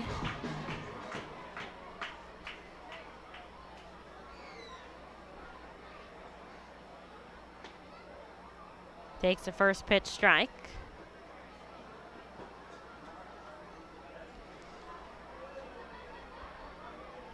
Logan down at first.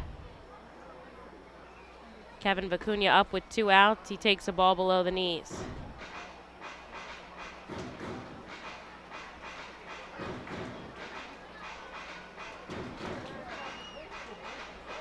Crowd's still pretty invested in this game. The Sea Dogs lead 8-3. Chopped, shallow to the pitcher. He picks it up and throws it to first. This time he stays calm and gets the job done. And the R-Phils strand a runner on here in the 8th. We go to the 9th. Portland leads 8-3, and we'll see another pitcher out from the bullpen in just a moment. You can add a delicious all-you-can-eat buffet to any Reading Fightin' Phil's game ticket for only $19. No need to visit the concession stand. You can add a 2.5-hour all-you-can-eat buffet to any ticket. This selection includes barbecue chicken, barbecue sandwiches, cheeseburgers, hamburgers, hot dogs, mac and cheese, corn, pasta salad, baked beans, potato salad, chips, fruit, cookies, and all Pepsi products. Call the Fightins at 610-370-BALL. Order online at Fightins.com or visit the Weidenhammer ticket office at FirstEnergy Stadium. Unlike any other area in FirstEnergy Stadium, the Savage 61 dugout suite puts you in the closest seat to the action on field, located just feet away from the diamond on the first base side. With covered seating, abilities in motion accessible seating, and the most unique view around, your group will thank you over and over again for this one-of-a-kind experience. Tickets for the dugout suite start at $25 and include options to add food and drink packages. The Reading Fightin' Phils are proud to partner with Mal Beer and Soccertown Beverage throughout the 2022 season. Mal Beer and Mal's St. Louis Lager, which is available in the Stadium Plaza Bar, has 128 amazing Highline Merchandising, formerly Make sure to pick up Mal Textiles, Beer is your and local Mal's St. small Louis business Straight company Lager that in First provides Energy Stadium screen in Plaza printing, Bar, design, November and 22nd through merchandising 6th. services Through our partner for in local, Soccertown national, and Mal international Beer will be at the site businesses, for all bands, our fans shows, Reading and for St. festivals, Louis including amazing St. Louis Straight 7-time Lager. Emmy Award-winning Mal show Beer, Schitt's proud Creek partner of the Reading and Fightin' Unsolved Phils and all Mysteries. Fiesta Friday Visit our celebrations. website at Mal Beer, five-star highlinemerchandising.com. taste, quintessential beer from Madrid. Please drink responsibly. Since 1971, CJ's has been your trusted one-stop shop for routine vehicle maintenance, repairs, and of course, the best tires at the best price. Top of the 9th inning here at America's Classic Ballpark. Portland leads Reading 8-3. And the Fightins will call upon Mike Adams out of the bullpen here to sit down the Sea Dogs so they can try to rally in the bottom of the 9th. He'll see Castellanos, Potts, and Wilson here, as he sends a first pitch strike to Pedro Castellanos, the only one that didn't come up to bat in the 8th. Adams gets a fly ball into deep right field. On the run back and bouncing off the wall is Jack Conley. He can't come up with it, fires it into second, but a stand-up double for Castellanos starts off this 9th. First baseman number 11, Hudson Potts. That just carried. Here's Hudson Potts with a runner in scoring position and nobody out. 1 for 2 with a pair of walks as well. Stolen base, a run scored.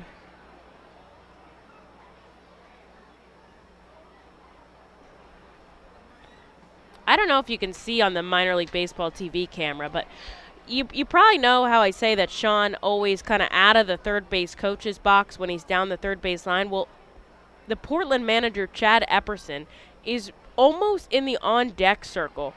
He's so far close to the plate and back deep from the line. I mean, he is, if you're going to talk about these guys rounding third, I mean, he is quite the view of the field from where he is. A first pitch ball here to Hudson Potts, a second one overhead.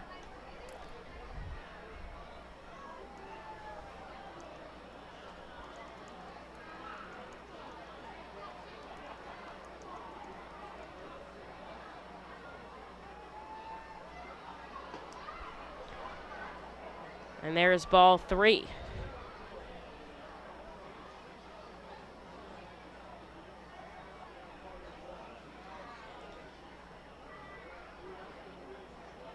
3-1 the count. Drilled out to left center field. Way back, this ball goes bouncing off the wall. Chris Sharp running it down. 1 run will score. Back-to-back doubles from the Portland Sea Dogs makes it 9-3.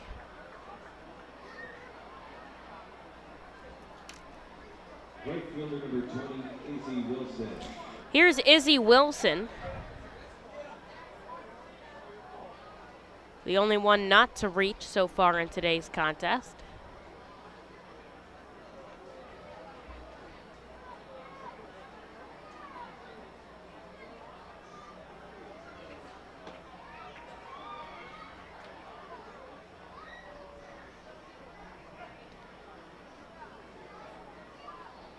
Adams gets the lefty a first pitch strike.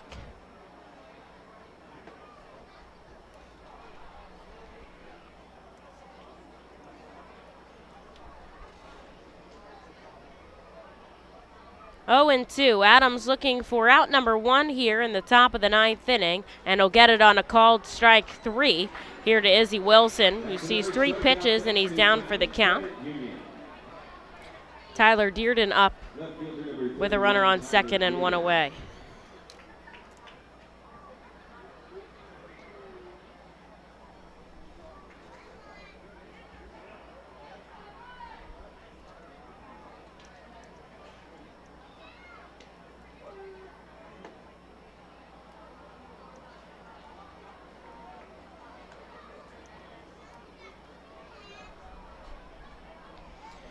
Dearden from the left side starts off with a ball. Back-to-back lefties here in the lineup from the Sea Dogs. There's another one in the dirt. Hudson Potts out on second after a run-scoring double. Portland started off with 2 runs in the third. Your Fightin' Phils tied it up. In the bottom half, plating 2 of their own. Then they took the lead in the bottom of the 4th, and they led 3-2 until the 7th inning when Portland scored 2, then 4 more in the 8th, and now 1 more here in the 9th. And that's how they lead 9-3. 12 hits for the Sea Dogs here.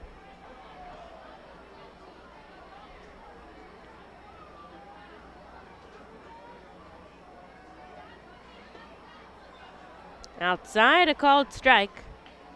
3-1.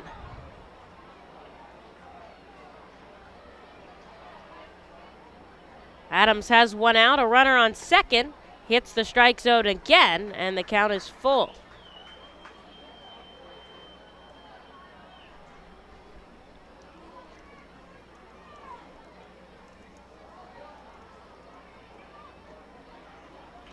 And ball 4 puts 2 on here, but Mike Adams is a double play guy. He leads the team with 5 ground ball double plays. And you gotta have, it helps to have a runner on first there. So Dearden walks down, there's 2 on and 1 out here for Nick Sogard.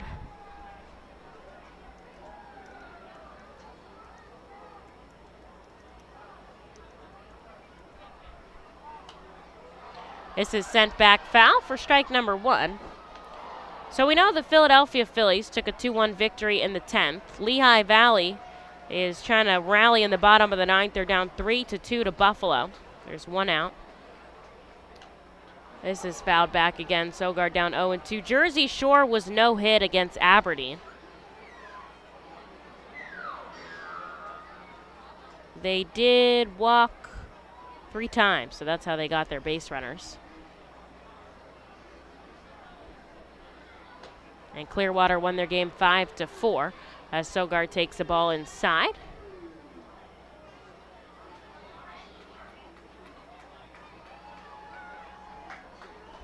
Reading trying to get out of the 9th here. They've got 2 on and 1 out. Mike Adams going after Nick Sogard here, the number 8 batter. Glove at the chest, looks back, comes home inside, 2-2.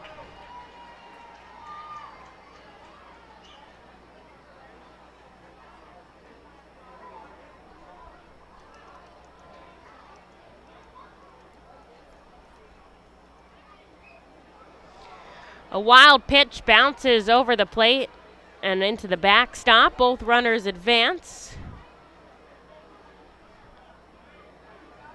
And now they're both in scoring position here.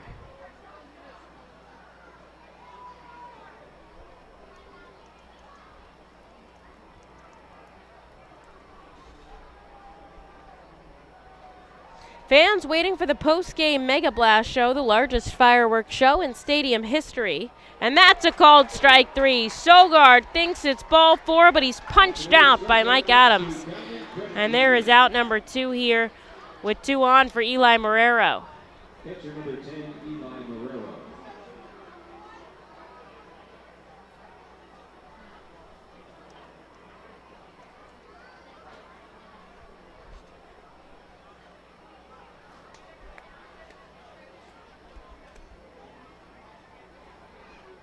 Adams looking for out number 3 in the top of the 9th. He sends a first pitch ball into Marrero, who's 0 for 2 with a pair of walks.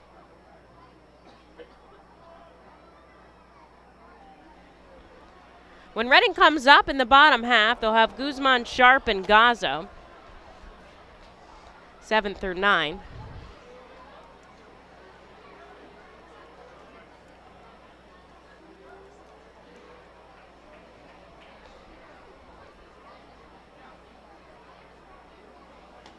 There's a swinging strike, and Adams has 1 more to get out of this frame with 2 on and 2 outs. Potts at third, Dearden at second.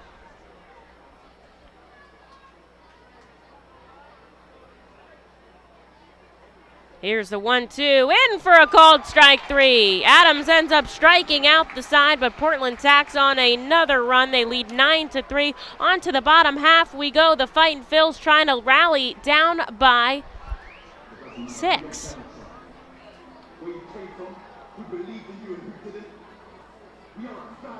The Reading The Fightin' Phils award-winning are Reading pleased to present you with Hospital their Tower classic Health game Character Pool program, Party all provides an electronically. unforgettable night out This with your program family and has friends. information on the Enjoy coaching a staff, baseball game while player swimming roster, in the and front 87-degree office heated staff. pool directly It also behind the right includes field feature home run stories wall. and alumni reports on Plus, all of your our favorite guys who spend time in baseball town.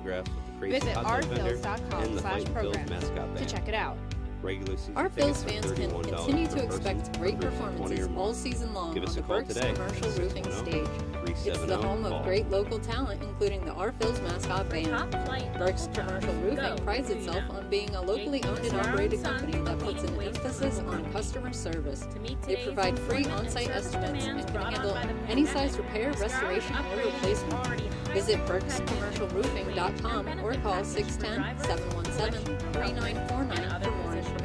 And don't forget to sit back, relax, and enjoy the show at the Burks Commercial Roofing stage at America's Classic Ballpark.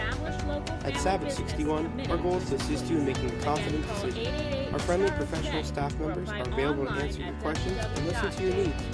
Whether you're shopping for a new or pre-owned vehicle, we're ready to help you with your search. Visit our dealership on Pottsville that Pike. provides screen printing, design, and merchandising services for local, national, and international businesses, bands, shows, and festivals, including 7-time Emmy Award-winning show Schitt's Creek and Unsolved Mysteries. Visit our website. It's rally time here for the Fightin' Phils. They're down 9-3 here at the ballpark, and they'll have Jonathan Guzman, Chris Sharp, and Sal Gazzo. To be fair, all 3 of them have plated a run here that have scored for the Fightin' Phils. Chase Shugart is going to come in for the bottom of the 9th inning. Reading has had 7 hits today. The Sea Dogs, though, they've had 12, and they've been able to bat in runners with scoring positions here. Guzzi's had a multi-hit game. Takes the first pitch ball in the dirt. Shugart misses. Oh, he hits the outside corner. 1-1. Fans, thanks for tuning in. In today's contest tomorrow, a 5:15 Father's Day celebration here at the ballpark. Can't wait for you guys to join me here before we hit the road against the Binghamton Rumble Ponies. Guzman takes a ball below the knees. 2-1.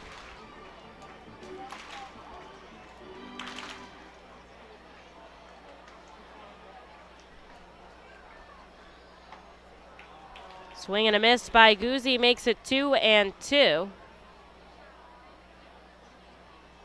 Crowd still invested. keeping a good headspace here. Shugart deals inside, and the count is full. Jonathan Guzman trying to start off this rally here.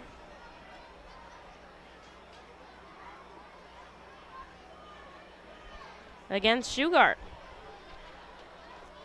Here's the payoff pitch. Guzzi pumps it foul. Will go again. We have seen Shugart once before this series. He pitched 2/3 of an inning, gave up a hit and 2 strikeouts on 11 pitches. He was kind of finishing a frame for Dylan Spakey.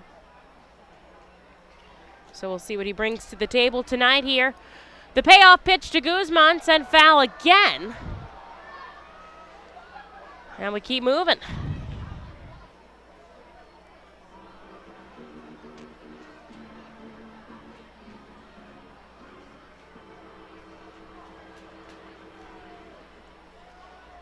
Jonathan back in the righty batter's box. Shugart, a bent knee, the payoff pitch once more, and it's a called strike 3. And I was waiting to say it. No, the Fightin' Phils had not struck out at all today. They made it 8 innings without striking out at the plate. That's incredible. But Guzman goes down looking on a pitch on the inside. I look over the Portland broadcaster. She was thinking the same thing that I was. But from the reverse. I'm pretty sad about it. But still, that's pretty impressive. 8 innings without a strikeout. Here's Chris Sharp, who's reached all 3 times today. He takes a first pitch strike.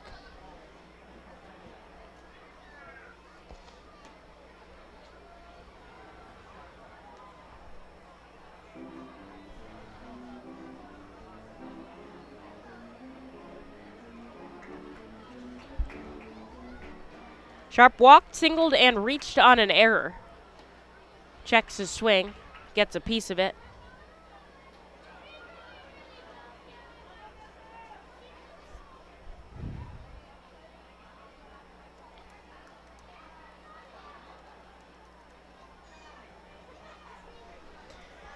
One and 2. Shugart deals. And this is sent up the right field line. Chris Sharp is going to take 2 as it trickles to the corner. He's going to take 3. Sharp, a triple standing up here. What a hit. In the bottom of the 9th. Just perfectly places it over the head of the first baseman and drops this in. Travels all the way to the wall. Multi-hit game here for Chris Sharp, and Sal Gazzo comes up with a runner 90 feet from home.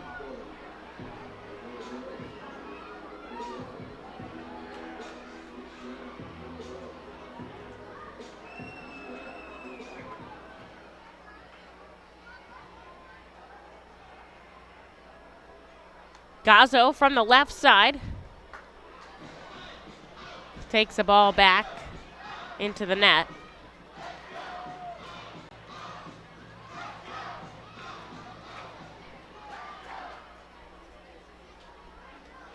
Looking over at third is Shugart. He comes home outside, 1-1.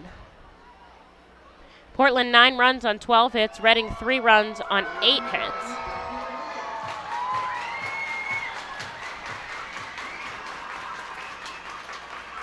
Gazzo sends this into shallow center field. Coming in is Dalton. Sharp thinks about it, but he doesn't go. Probably the right call there to hold up. But there's 2 outs on the board for the Fightin' Phils. Back to the top of the order with Vito Fresia. Hitter number 16, Vito Fresia.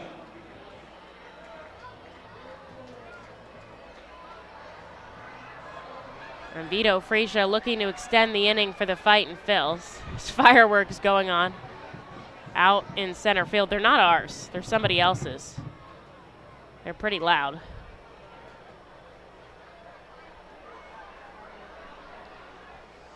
Glove of the chest, Shugart will see Vito Fresia in for a strike at the knees. Chris Sharp over at third after a triple.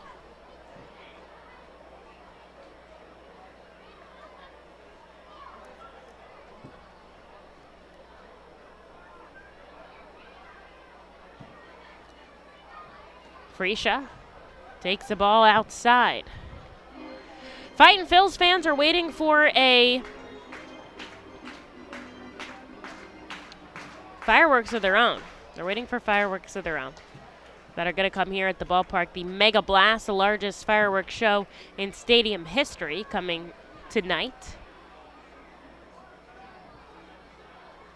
Here's Vito Freesia with 2 balls and a strike, 2 outs on the board. He holds off, and it's 3-1. Sharp shuffling off the bag at third. Shugart doesn't really seem interested in him. Crowd getting electric here. Shugart deals in for a strike, and now the count is full with a runner on third and 2 outs. The Fightin' Phils are within 1 strike left in this contest.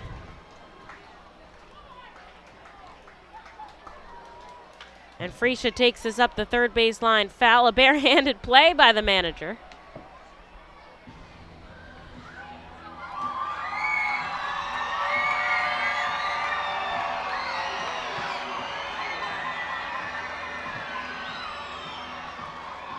And here's the payoff pitch. Freesia stays alive with a foul ball. Will go again.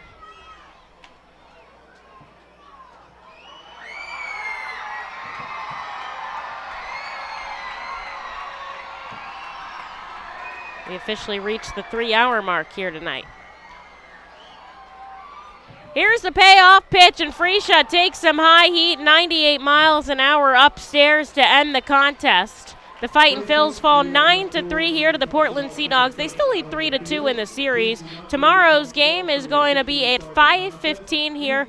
Fightin' Phils fans, thanks so much for tuning in. I'm Emily Messina bringing you all the action. I'll see you tomorrow. Your final score, Portland